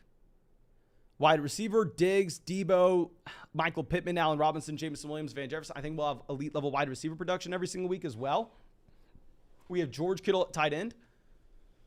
We have 3 rounds left to go. So we're going to be able to take 2 more tight ends and 1 more wide receiver. Oh, dear God. Pascal coming out says, best strategy for a 12-team full PPR, only 2 wide receivers ESPN draft. Okay, so are you saying only 2 wide receivers, period, or 2 wide receivers in a flex? I'm assuming you're saying 2 wide receivers in a flex. And there, I think you can use our overall rankings. Our overall rankings are made for 2 wide receivers and 2 flex spots. Essentially, you just push the running backs ever so slightly up, push the wide receivers down, and please target an elite level tight end. That's how I'd break it down, because just from a raw percentage of the actual starting lineup output points you're going to be getting every single week, you will see a significant difference there with the formats from your elite level tight end. Okay. Mark Ingram off the board, 183. Sammy Watkins, 184. I don't love any of these wide receivers. I don't love any of these tight ends.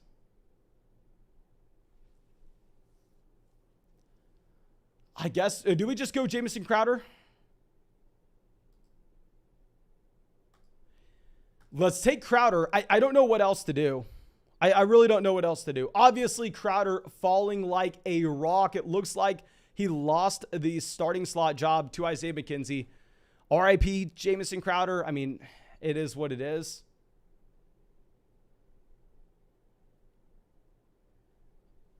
But we do have that bet on the Buffalo Bills offense here. We decided to draft Diggs. We decided to draft James Cook. We need another wide receiver. The tight ends that we are looking at in this range, in my opinion, they're all the same. I think we're going to be able to get someone a little later on. So we are going to draft 2 tight ends to round this team out. We're drafting 2 tight ends. I think this is a good team. I think it's a good and a unique draft as well. Okay. So it looks like I will be setting us up another draft after this one as we just hit 700 likes. Thank you all so much. Of course, I appreciate y'all. Hyperverse says Ronald Jones was ranked 103 in your draft guide. Is that still where he is? No, that is no longer where he is. So if you have our draft guide, whether you got that on Underdog Fantasy, if you got it on Underdog, make sure you go through and send me an email. You can find my email address in the description of this video saying you want an updated version, but you need to send me. If you don't even send it from that same email address, that's fine, but at least list the email address that you signed up for Underdog Fantasy with. That way I can confirm that you did use promo code FLOCK and sign up for Underdog. And if you purchase it on flockfantasy.com, you'll be able to just directly re-download it from there, and the re-downloaded version will be the updated version. Okay. So now David Bell goes 190. Jared Goff, 191. I think at this point, if we're moving this over,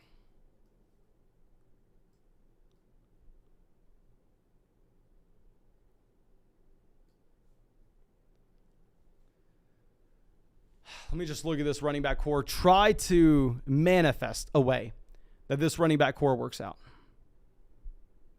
Okay, let's think through this. Dalvin Cook goes down. Easy game, easy money, obviously. But that's any team you draft, Alexander Madison. Outside of that, Jalen Hurts, I can't even say that. We want Jalen Hurts to be scoring rushing touchdowns. I guess the Philadelphia Eagles are one of the best offenses in football. Their offensive line's one of the best offensive lines football's ever seen. I'm just trying to figure out how this team would work out, guys. Maybe James Robinson is fully healthy. We get an injury to Travis Etienne. Kenneth Walker ends up breaking out. I mean, that's entirely possible. I don't know. I want to pretend like this never happened. Okay. So now we have Darrell Williams, pick 195. Brevin Jordan off the board, I don't really care. All these tight ends are the exact same for me. I think at this point we are going to be taking Cameron Brate. I mean, here we do have Tom Brady, so it doesn't necessarily matter who we grab. Golf for Life says, I think my team is awful. What are your thoughts? Let me go through, queue up some tight ends for myself. Let me hide this so you don't know exactly what tight ends I queued up, everyone. So I don't want people just coming out and sniping us on these tight ends.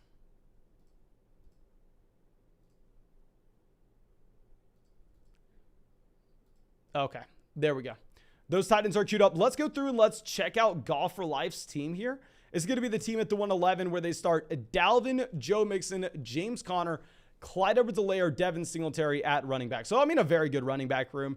Wide receiver, Hollywood Brown, Darnell Mooney, Christian Kirk, Rondale Moore, Michael Gallup, Jacoby Myers, Kenny Golladay, Marvin Jones. So, probably pretty tough wide receiver situation. I mean, obviously, you're going all in with that Arizona Cardinals passing offense, really hoping that Kyler Murray can give you that elite level production that you're looking for. Beyond that, I mean, we are going to have Robert Tonyan at tight ends, our second. Yeah, my man, I'm not going to lie. I don't love the team. Of course, I can't sit here and act like mine's that much better. I feel like this was a pretty tough draft room in general. I don't know if there was a single team in here out there punting. But yeah, we took Cameron Brate. I mean, hell, trying to find some exposure to that Tampa Bay Buccaneers offense. But, oh yeah, good. We did not show you exactly what we had queued up at tight end, so we can go through and let me set up a new draft. This will just be a $3 private draft for anybody wanting to join, anybody wanting to draft on the live stream. And of course, if you don't know how to join and draft on the live stream, if you haven't been doing this with us all off season, we're still going to be doing it until the season kicks off. So if you want to draft with us in the live stream, just go to the link in the description, go to the link in the live chat, click join our next draft here if you do not have an Underdog Fantasy account. And when you click that link, you'll be taken to Underdog Fantasy. Set up your account. Use promo code FLOCK. When you make a $10 deposit, you'll have $20 in your account. On top of it, you'll have our 2022 rankings. You'll have my 2022 fantasy football draft guide as well. And you can get into some drafts with us in the live stream or in the public lobby or with your friends, whatever the hell you want to do. But if you are already signed up for Underdog Fantasy, look at the link that says join our next, $3 draft here. $3 draft here. That's going to be the private draft for this room. We sent that out. I'd imagine this fills in about 5 seconds. Yeah, there we go. You can see that filling very quickly.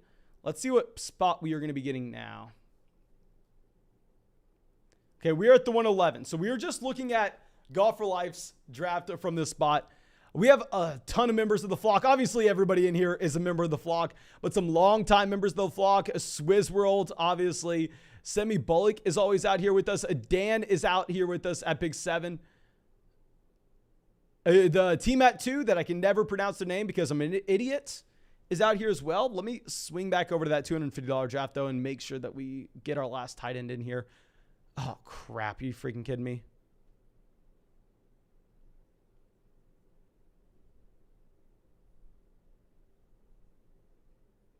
Crap.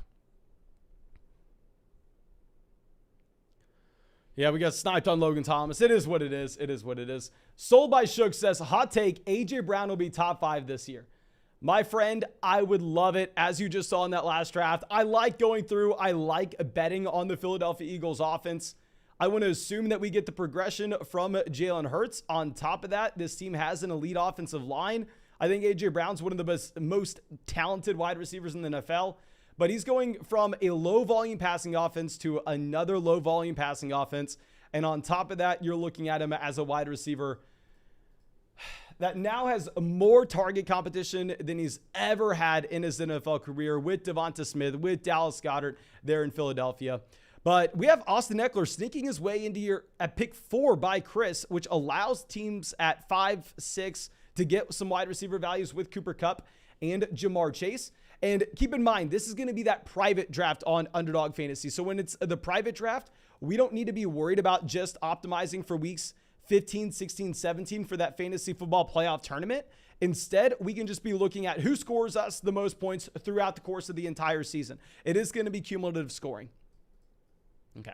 So Dalvin Cook goes pick 9, Derrick Henry pick 8.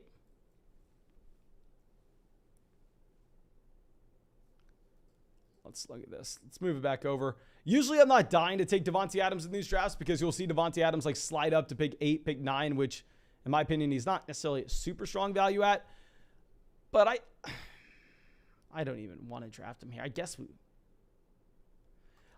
we will in a league. You have to start 3 wide receivers. I am not that excited about it. Of course, in a league where you only start 1 quarterback, 2 running backs, 2 receivers, and a tight end, I'm not taking Davante Adams here. I'm taking Joe Mixon, and I'm laughing at everyone. But it is important to go through and to get some tight end production at the very beginning of these drafts because tight ends are going to be pushed up in the middle rounds. We have BT coming out with a big donation. Thank you, my friend. Says, 5th pick in a 10-team PPR format. Should I target wide receiver or should I move up running back in a 10-team format? Lineup requires 2 running backs, 2 wide receivers, and 2 flexes. Yeah, in a 10-team league, I would go through. I would move up a running back. I mean, at the 10 spot, like if this was going to be your draft, I would assume that, honestly, Stephon Diggs wouldn't have even been off the board. I would assume that, say, the only wide receivers drafted before pick... Oh, no, you're in the 5th spot. Okay, hell yeah. I mean, if you're at pick 5 in a 10-team league, if you're in a 12-team league where you can start up to 4 wide receivers, I would go ahead. I would take one of those elite level wide receivers, whether it's Jefferson, Kupp, Chase. But in a 10-team draft, I do think you push up the tier 2 of running backs. I think you take an Austin Eckler. I think you take a Joe Mixon. You take a Najee Harris. You take a Dalvin Cook. You take a Derrick Henry. Really, whoever your favorite running back is out of that group. And I'd even be looking to go running back on the way back around as well. Justin says, Ken Walker procedure for a non-sports hernia. Is this a big deal or not? Okay, so based on what I read, of course, it is not good. It is 100% something that you need to continue to monitor. But based on what I read, it sounded like they were just operating with precaution to have him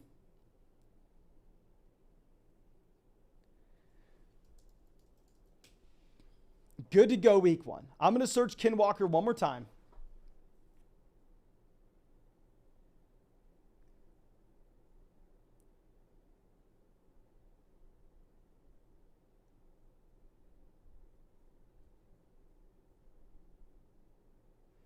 Yeah, based on last reports with what Pete Carroll said, it sounds like Kenneth Walker is going to be good to go week 1. Of course, it's going to be something we need to continue to look at, though.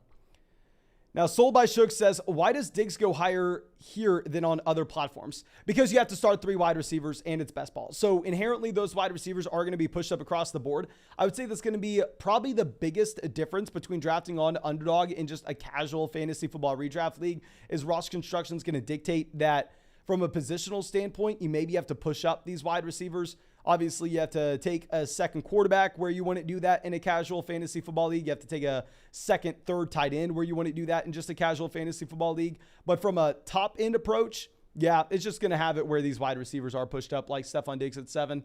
Now we have Leonard Fournette making it to pick 27. Very rarely are you getting Leonard Fournette falling this far. Ezekiel Elliott up the board to pick 28. Personally, I'm never taking Zeke here. Like, we had a high stakes draft 2 nights ago where we ended up taking Ezekiel Elliott, I believe at pick 48, which at pick 48, I was going to be fine to go through and just take the value with him.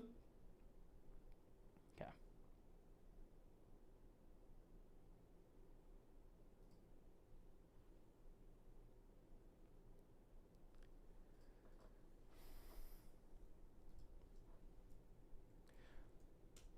What I would say is if you're going to be signing up for Underdog, it is a great way to go through and practice for your 2022 fantasy football drafts. But you need to understand that in your casual format, the ADP is going to be different. Running backs and receivers are going to go in different ranges of the drafts. So I think Underdog, in my opinion, completely honest, has the best positional ADP that you're going to find. We're ranking a receiver versus a wide receiver because there's more money on Underdog drafts than anywhere else. The sharpest drafters are there, obviously, because that's where the money is. I think the positional ADP is very sharp, but because of the different format, you are going to have to go through, you are going to have to change the overall ADP with how positions are valued against each other. We're going to go with DJ Moore here regardless of what the format is. I mean, with DJ Moore, just a wide receiver that's going to be able to have a significant market share in an offense that should have a significantly improved quarterback play. Okay. So now we have Courtland Sutton off the board immediately after pick 36. Let's see what Isaac also decides to do. He goes Terry McLaurin. So I'm going to go ahead. I'm going to take a Jalen Waddle here. This gets back to what we did in the last draft, trying to just make these plays where we're going to be able to set ourselves up with the ability to take some of those running back values that we want a little later on. Like we ended up getting, in my opinion, very strong values on like James Cook, Kenneth Walker in the last 2 drafts. where the wide receivers in that range just aren't nearly as appealing. Like, I don't want to have to draft Tyler Boyd. I don't want to have to draft Chase Claypool before round 2 running backs like a Ken Walker that we really like the profile with, or a James Cook where we really like the situation. Okay. So Travis Etienne off the board here, pick 39. Justin Herbert, pick 40.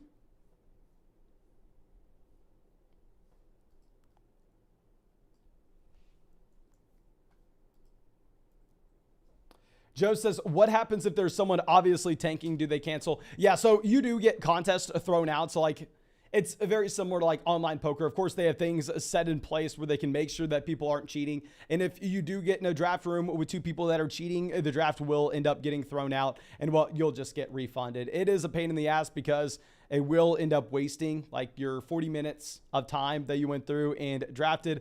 I've done over 500 drafts this offseason. I think it's only happened once, where there was like a team that went through and started like 4 quarterbacks in a row, something clearly where they were just tanking, cheating for another team in there. And the draft did end up getting thrown out, just got refunded. Okay.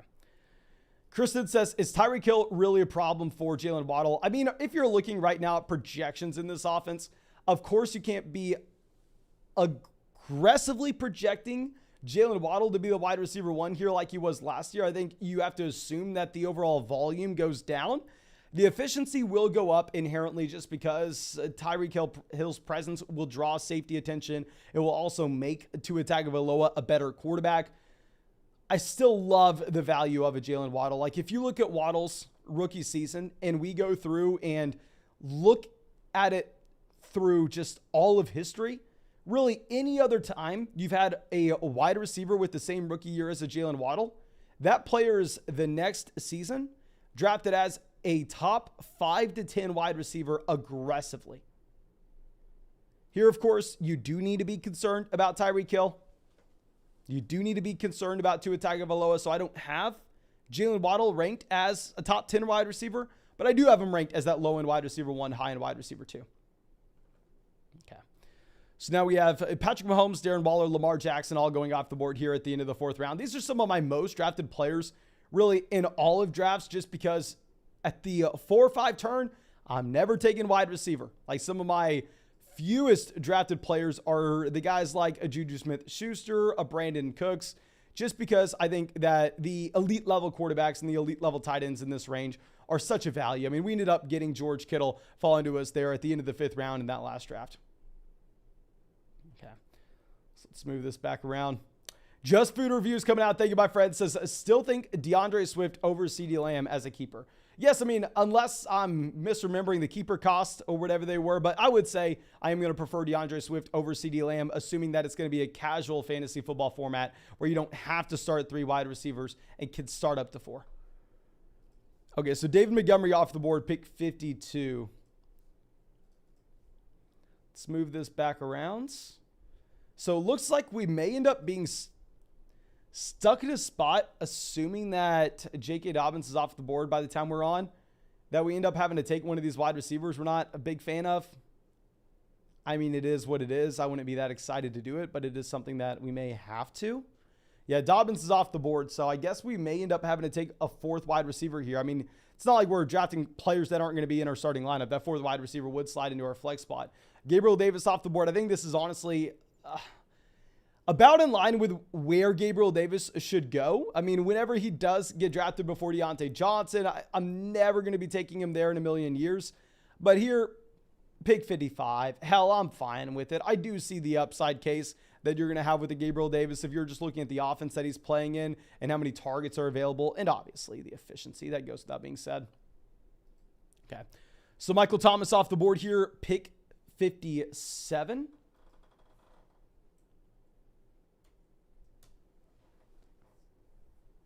So what are we wanting to do? Okay, I have a plan. Darnell Mooney. Okay, so Brandon Cooks, one of the wide receivers that we were going to draft. Like I said, Brandon Cooks is someone I'm never taking when you have to draft him before Darren Waller. You have to take him before George Kittle. You have to take him before Mahomes, even Lamar Jackson in some drafts. So usually Brandon Cooks is a player that I'm never touching. But here, if we get him this late, where I do think he's a clear tier ahead of guys like Rashad Bateman and Brandy Cooks, we do have to go ahead and take him. Elijah Mitchell off the board here at pick 60. So we are going to be getting an elite level quarterback here on the turn. We are going to go ahead. We are honestly going to take Jalen Hurts. Like I said in the last draft, I don't necessarily think that Jalen Hurts is a truly elite level quarterback from a real life standpoint. From a real life standpoint, I'm not looking at Jalen Hurts thinking, oh my gosh, this is someone that can lead the Philadelphia Eagles to the Super Bowl. This is going to be a starter for the Philadelphia Eagles for the next decade. Nope, not my opinion at all.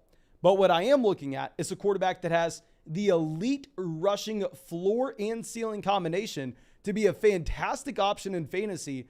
And on top of that, you're looking at him as a player that has a great situation. He's playing behind the best offensive line in football. He has A.J. Brown, Devonta Smith going into year 2. Like it is, and Dallas Goedert is an extremely talented tight end. So from a fantasy football standpoint, I'm a Jalen Hurts fan. From a real life football standpoint, not necessarily. Okay, so Amon-Ra St. Brown off the board here, pick 67. And real quick, guys, if you don't know, we will fire up another draft after this one if we hit 1,000 likes in the live stream. So please make sure you go down there and drop a like in the stream if you want to see another draft. And if you want to get in our next draft, whether that's today, tomorrow, the next day, we do these live streams every single night. Make sure you just go to the link in the live chat. Go sign up for Underdog Fantasy. When you sign up for Underdog, just make sure you use promo code FLOCK. And if you use promo code FLOCK and make that $10 deposit, they'll match your first deposit dollar for dollar up to $100. You will get our 2022 fantasy football rankings. You will get our 2022 fantasy football draft guide with literally just a $10 deposit. You're going to get like a 300-page draft guide. So definitely take advantage of that. But after we take Jalen Hurts here, you do have a couple of these other elite level quarterbacks off the board. You have Trey Lance. You have Kyler Murray. Now, I do see the upside case in Kyler as well. I will be taking Kyler Murray on teams where if we didn't take Jalen Waddle and instead took Hollywood Brown. Like if we took Hollywood Brown there at the beginning of the 4th round, we would go Kyler Murray. When we don't have Hollywood, we're going to go with Jalen Hurts. They are in the same tier for me. E-Money says, a 3rd draft with you. I'm at the 8th pick. Okay, let's go through. Let's check out E-Money's draft at pick 8. He goes and he starts it off with a Derrick Henry in the 1st, Saquon Barkley in the 2nd. So a very common start through the first 2 rounds. Oh, my man. Oh, my gosh. You're doing this to us. E-Money, before we go any further, what I need from you is I need you to go to the live chat right now. Please let me know your explanation. Let me know what you are doing with Mike Williams over Keenan Allen. Now, a lot of smart people, a lot of people that are significantly smarter than I am are going out there and making this pick. They are making the bet that Mike Williams is the wide receiver 1 over Keenan Allen in Los Angeles. I'm always the boring guy. I'm always the wet blanket on the situation. I know how boring I am. But I still have such a hard time to ever come out here and to push Mike Williams above Keenan. But let's see if E-Money has answered us here in the live chat. Does not look like he has. Let's look at the rest of this draft for him, though. Jerry Jeudy, pick 41. Chris Godwin, 56. Kyler Murray at 65. I do like the team. Like, I love the construction of the roster. The only thing I would say is, like, from a personal preference standpoint, like, I'm not taking Mike Williams over Keenan Allen. With the Jerry Jeudy there, I am taking a couple other different players over Jerry Jeudy. And with Chris Godwin, I'm going to be fine with it. Okay. Let's move this down real quick. Yeah, Devonta Smith off the board, 78. Smith would have been a wide receiver we were looking at, of course, whenever we decided to take a Jalen Hurts where we did. But at this point, this is what we wanted to. We wanted to take advantage of this running back value that we were going to have at the 7-8 turn. Tom Brady off the board, pick 80. We took Tom Brady in the 8th round in that last high-stakes draft.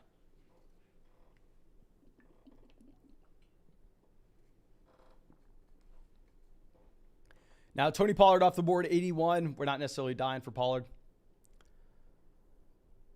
So let's go ahead. Let's do this same exact thing we did in the last one. We took Jalen Hurts. We're going to take Miles Sanders here as well. We are going to continue to bet on that elite Philadelphia Eagles offensive line.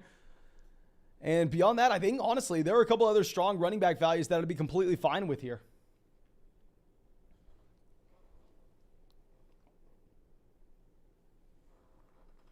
Sky Moore, Dak Prescott off the board as well. Spam the chat. Do you want Clyde Edwards-Helaire or Antonio Gibson? Right now, I am preferring Clyde Edwards-Helaire over Gibson in these drafts. I don't know if we're overreacting to preseason. I don't know if we are overreacting to the fear that you have in Washington, of course. I'm just looking at Clyde Edwards-Helaire's running back for the Kansas City Chiefs. That could be the running back one. So, looks like the majority of y'all are in agreement with me to go ahead and take Clyde Edwards-Helaire over Antonio Gibson. We decided to pass on Gibson in the last draft as well in favor of Miles Sanders, despite him having the higher ADP. It just does feel very difficult to take Antonio Gibson, where I have talked about the upside case that you have with him, but the fumbling issue, like one fumble that he loses during the season, even if he doesn't lose the fumble, but if the fumble happens, his butt could be getting sent to the bench immediately. And that's not something you want to be seeing. Now we have TJ Hockenson off the board, pick 88 here. Christian Kirk off the board, pick 87. Ramondre Stevenson, 89. Not too much for us to discuss here. One thing that I want to continue to monitor is the ADP for Dallas Goedert versus TJ Hockenson. Here's my initial thought process on this and why I think we may be seeing this flip between those two players and why we are seeing all of a sudden Dallas Goedert gets steamed up ADP. I think it may be due to the teams that are drafting Jalen Hurts either at the beginning or the middle of the 6th round, then feeling the need to go out and reach on Dallas Goedert to make sure that they're getting that stack. I think they're maybe just going out of their way. They're reaching on Dallas Goedert in the middle of the 8th round just so they can have that pairing with Jalen Hurts. And maybe the ADP that we have for Goedert speaks more about just the construction of these draft boards rather than what we actually have in terms of the projection between Hockenson and Goedert. Let me know if you think that makes sense. Let me know your opinion on that as well.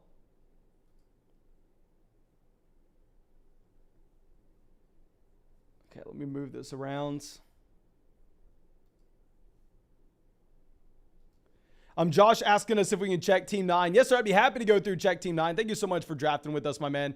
Let's go through and let's look at this. Team 9 starts off Dalvin Cook and Alvin Kamara. So really pushing Alvin Kamara up. I'll say, like, from a raw points per game standpoint, Kamara does belong in this tier. And obviously it looks less and less likely every single day that Alvin Kamara is going to serve a suspension. But at the same time, I am slightly concerned. Like, I don't necessarily think it's something that we can just completely ignore. So I'm not taking Kamara above some of these other running backs, even though we have moved him in the same tier. I guess it is going to be up to you. And then in the third, great value on Keenan Allen. I understand with Keenan Allen in a half-point PPR basketball format, maybe this isn't the exact format that you're looking at for him, but still, I think that he is a wide receiver that has shown us that consistency. He can get to 10.5 targets a game for the Los Angeles Chargers with one of the best quarterbacks in the NFL at this point. And then speaking of one of the best quarterbacks in the NFL, you decided to just grab that guy with Justin Herbert at pick 40. I can't necessarily say anything bad about that. Michael Thomas, 57. I like the value. Bateman, 64. I don't like Bateman with where he usually goes in these drafts. Like in our last high stakes draft we just did right before this, Rashad Bateman ended up going, I believe, at pick 49, not even to the team that took Lamar Jackson. But here, 64. It is going to be whatever. And then Tony Pollard, 81. Fine value if you're looking at all the injuries that you're having from those Dallas Cowboys wide receivers. TJ Hockenson, 88. I'm fine with the Hockenson value. I have been drafting a decent amount of TJ Hockenson this year. Okay. So let's move this down real quick. We have Damien Harris off the board. I don't necessarily think this is a $3 draft. Kenneth Walker goes 102. Gosh dang, are we lagging again, guys? Hopefully not. Let's refresh this real quick. Jur says, who wins Rookie of the Year? Is it a cop-out to just say Breece Hall? I think Breece Hall is probably the clear favorite for Rookie of the Year. I mean, it would be different if Kenny Pickett projected to be the starter going into week 1. I don't necessarily think that's going to be the case, though. So if I had to put my money on Rookie of the Year, I know it's a cheapo answer. I'd say Breece. But Dallas Goedert last still pick 104. I would have been very excited to get Dallas Goedert 107 to pair up with Dallas Goedert, to pair up with Jalen Hurts, even if we had Travis Kelce already. And then Swizz World on the clock. They don't have a tight end yet. They go Damien Pierce. I think we have an easy pick. We just go with Devin Singletary. I'm more excited about a Devin Singletary here in this format where it's just cumulative scoring, where you are looking at the running back in a light where we don't necessarily need to see an elite level ceiling weeks 15, 16, 17. I mean, if he's the starter at the beginning portion of the season, that should be good enough for us. But Aaron Rodgers off the board after we take Devin Singletary. I'm fine just continuing to hammer in these veteran running backs that should see a workload starting week 1. And obviously, you would have the contingency value with the Melvin Gordon if something were to occur to Javonte Williams. So let's go ahead. Let's take Melvin Gordon 110. Hyperverse says, what does your net worth need to be for you to do a $10,000 draft? LOL. Yeah, if y'all don't know, Underdog Fantasy has a $10,000 draft. I mean, I have not stepped towards it. If you're asking what my net worth would have to be for me to do a $10,000 draft, I'd say probably about $10,000. We would go YOLO right into it. Of course, I'm joking, my friend, but I don't know. What percentage of your bankroll would you be willing to throw in on one draft? I think it is a good question overall. Now, it's obviously a different question for me because any draft that I enter, guys, I know some people probably go, oh my gosh, Mason, how do you spend so much money on it's my job. It's like an investment.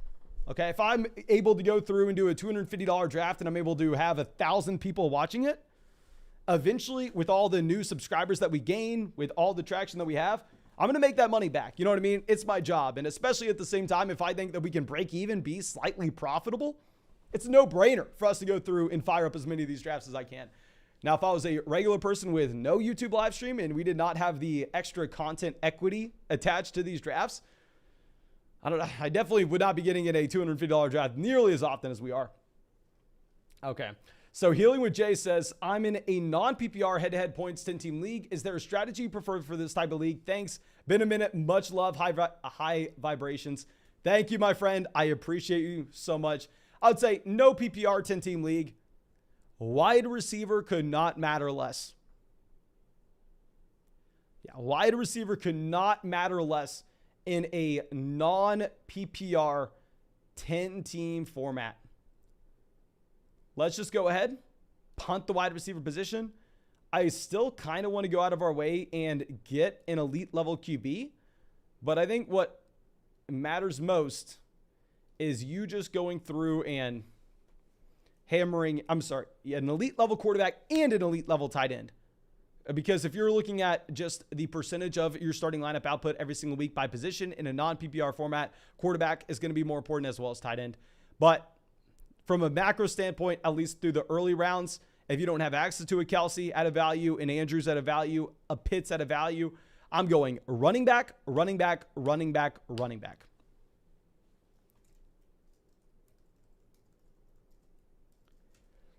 Okay, so let's move this over. Michael Gallup off the board, 124. I mean, we're kind of fine at wide receiver. Obviously, we have not drafted a wide receiver in a very long time. But let's look at this. We have a Devontae Adams, a DJ Moore, Jalen Waddle, Brandy Cook at wide receiver. Tight end, we have Travis Kelce. So we have the elite level tight end. We have the elite level quarterback. Running back, we're not great, but I think we have some serviceable guys with Miles Sanders, Clyde Edwards-Helaire, Devin Singletary, and Melvin Gordon. So let's move this back around. We have Kenneth Gainwell off the board here. We ended up getting Gainwell, I believe, in the 12th round in that last draft, if I'm not mistaken. Okay, so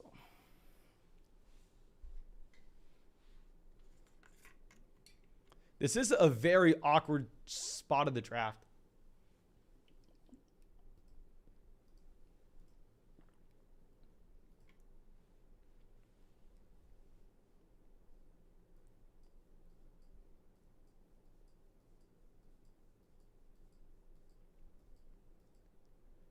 Okay, so Justin Fields off the board. Honestly, that sucks. Justin Fields is going to be the guy that we were looking at. Oh my gosh. We're going to reach on Frymuth. I don't know what else to do, guys. I mean, this range is just so gross. This is about the grossest thing that you can be looking at.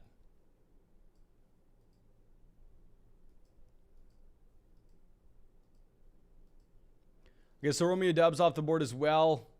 Based on what we've seen, it looks like Kenny Golladay is now undraftable near this range, even though I will be the first person to admit to y'all, trust me, I do not want to admit this to you, but I have been drafting Kenny Golladay in this range, and now it looks like we just simply cannot do that.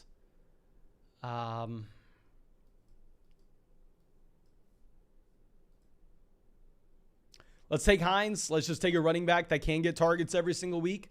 I don't know what to do. I would say Hines is more appealing in this roster type construction whenever we just are desperate for running back points overall. I mean, we waited until the 7th round here at running back. Of course, the running back core is going to be so damn weak. We have no holes anywhere else on the roster because we had to wait, until the 7th round for our running back position. But we can't take another tight end once we take Pat Freiermuth to pick 131. And none of those wide receivers were appealing in the slightest. That's why we went wide receiver early.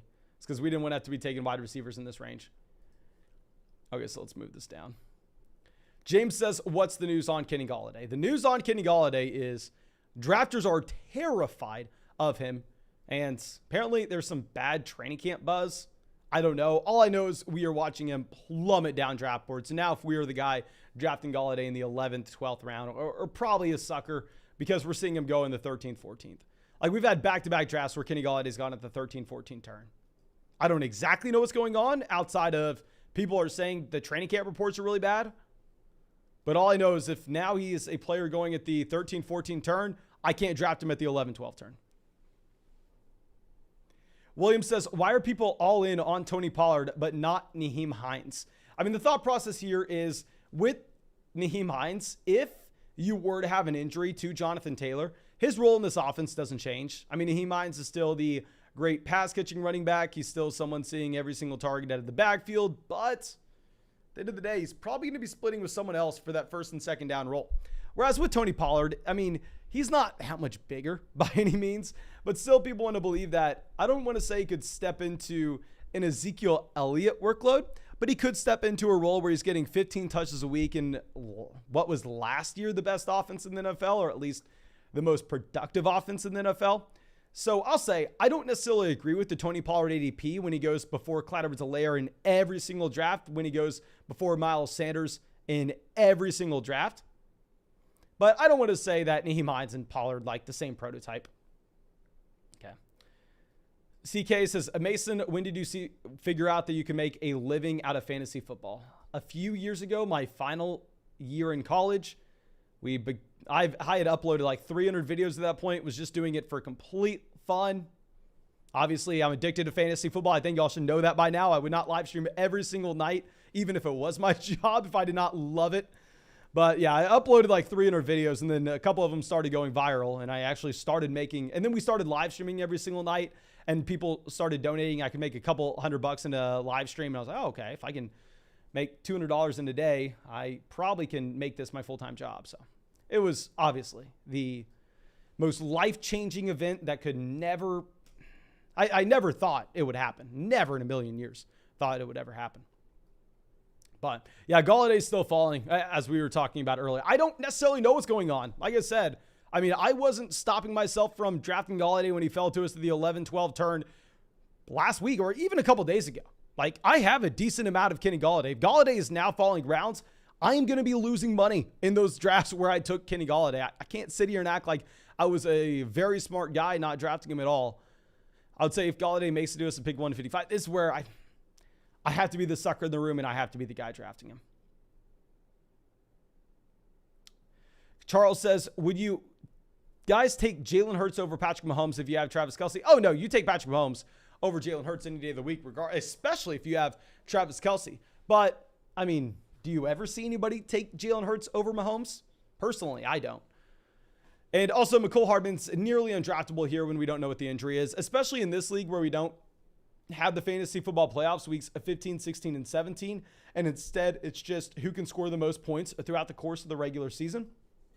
So it's not nearly as appealing to go through and to take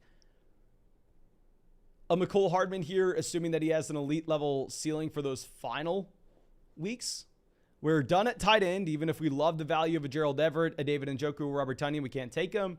That last draft, we took Jameson Williams, but that was because we had that fantasy football playoff tournament. Jarvis Landry off the board, 154. I'm sorry I'm doing this, guys. I'm sorry. I apologize. I'm going to be the sucker in the room. I'm going to take Kenny Golladay here at pick 155. We're taking him around wide receiver 70. It may be a bad pick, but when you're drafting the wide receiver 70, is any pick a bad pick? And we're also going to go Nico Collins. I mean, I think we're fine to just hammer in some overall volume at the wide receiver position. We took Brandon Cooks a little bit earlier on. I mean, these other wide receivers that we're looking at are both dealing with injuries. This is a league where we need points right away in week 1. Points in weeks 1, 2, 3 matter just as much as points in weeks 15, 16, 17 in this format.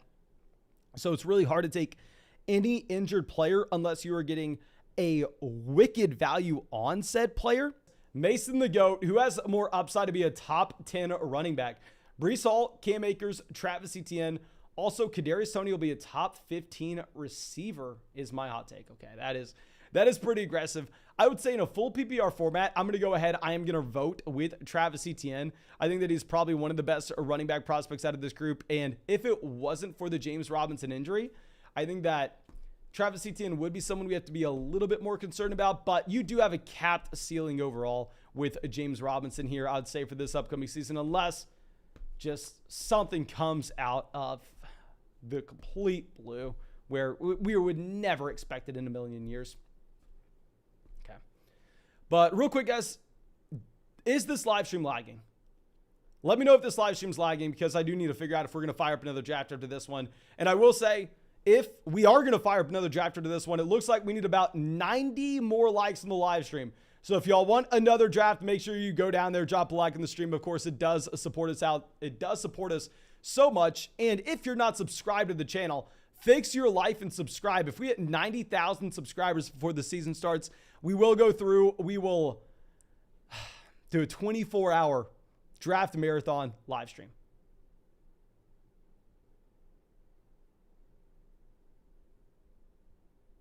A 24-hour draft marathon live stream if we hit 90,000 subscribers. So if you're not subscribed, subscribed. If you are subscribed, drop that like. Help us get recommended to someone who's not.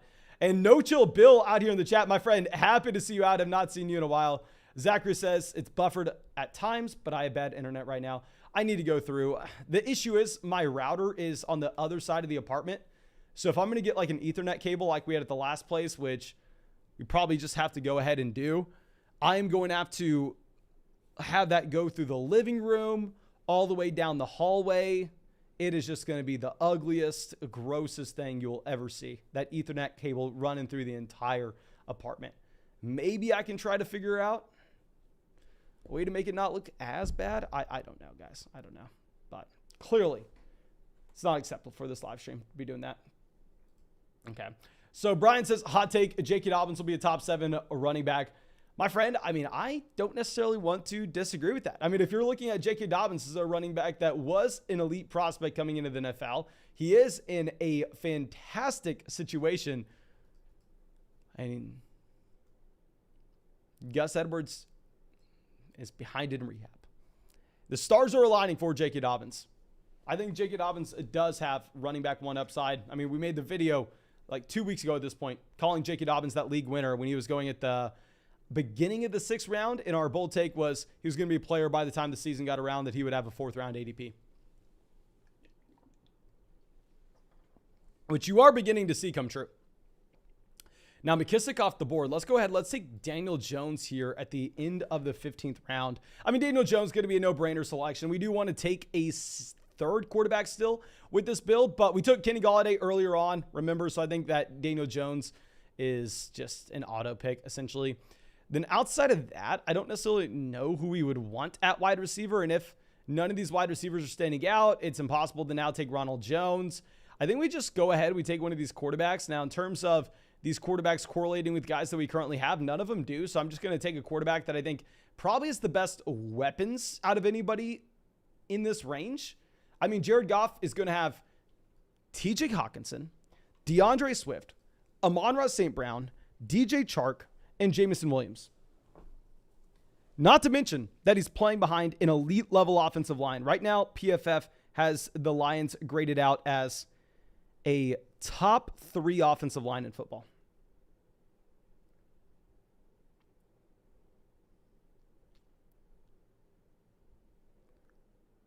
So even if we don't have any of these stacks, I'm fine going through and like drafting Jared Goff. I'll say the individual ADPs for the Detroit Lions, I'm not in love with the Amon-Ra St. Brown. I'm not in love with DeAndre Swift with where they're being drafted. Like, not even in love with DJ Chark anymore now that he's steamed up as well.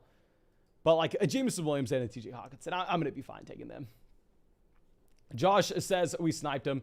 Cheeky Opson says, please check the first draft. 6 different correlations. Okay, let's go through and let's check that one out. Okay, so Cheeky Opson in this draft in particular, I think this was the first draft of the night.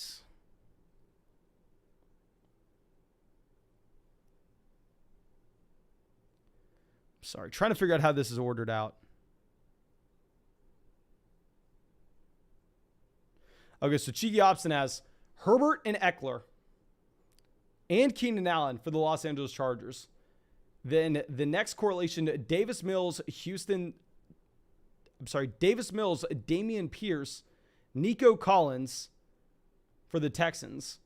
Then beyond this, he has Elijah Mitchell, Deebo Samuel for the 49ers. Beyond that,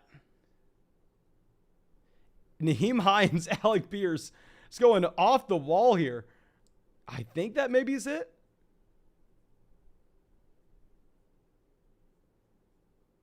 They're going overboard with those correlations throughout the lineup. Okay. Now, Jacob says, would you draft Deebo Samuel in the first? No, in the last draft we just did, in the $250 draft, I did go through. I did draft Deebo Samuel in the second, but in the first round, there's no way in hell. Like, even if you're playing like a wide receiver premium format, you can't be taking Deebo Samuel there.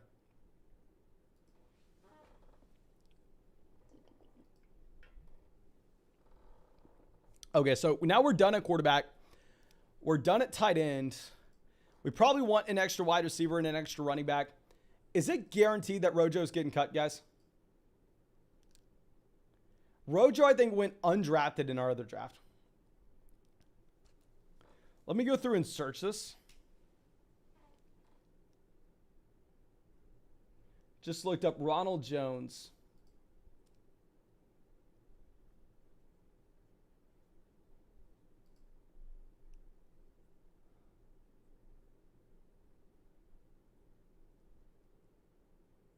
I see nothing with Rojo other than like fantasy football bots tweeting that a lot of people are cutting him off their fantasy football rosters.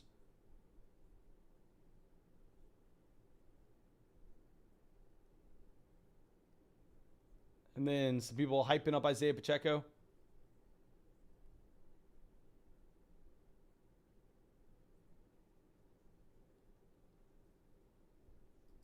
Very interesting, very interesting. Oh, stick.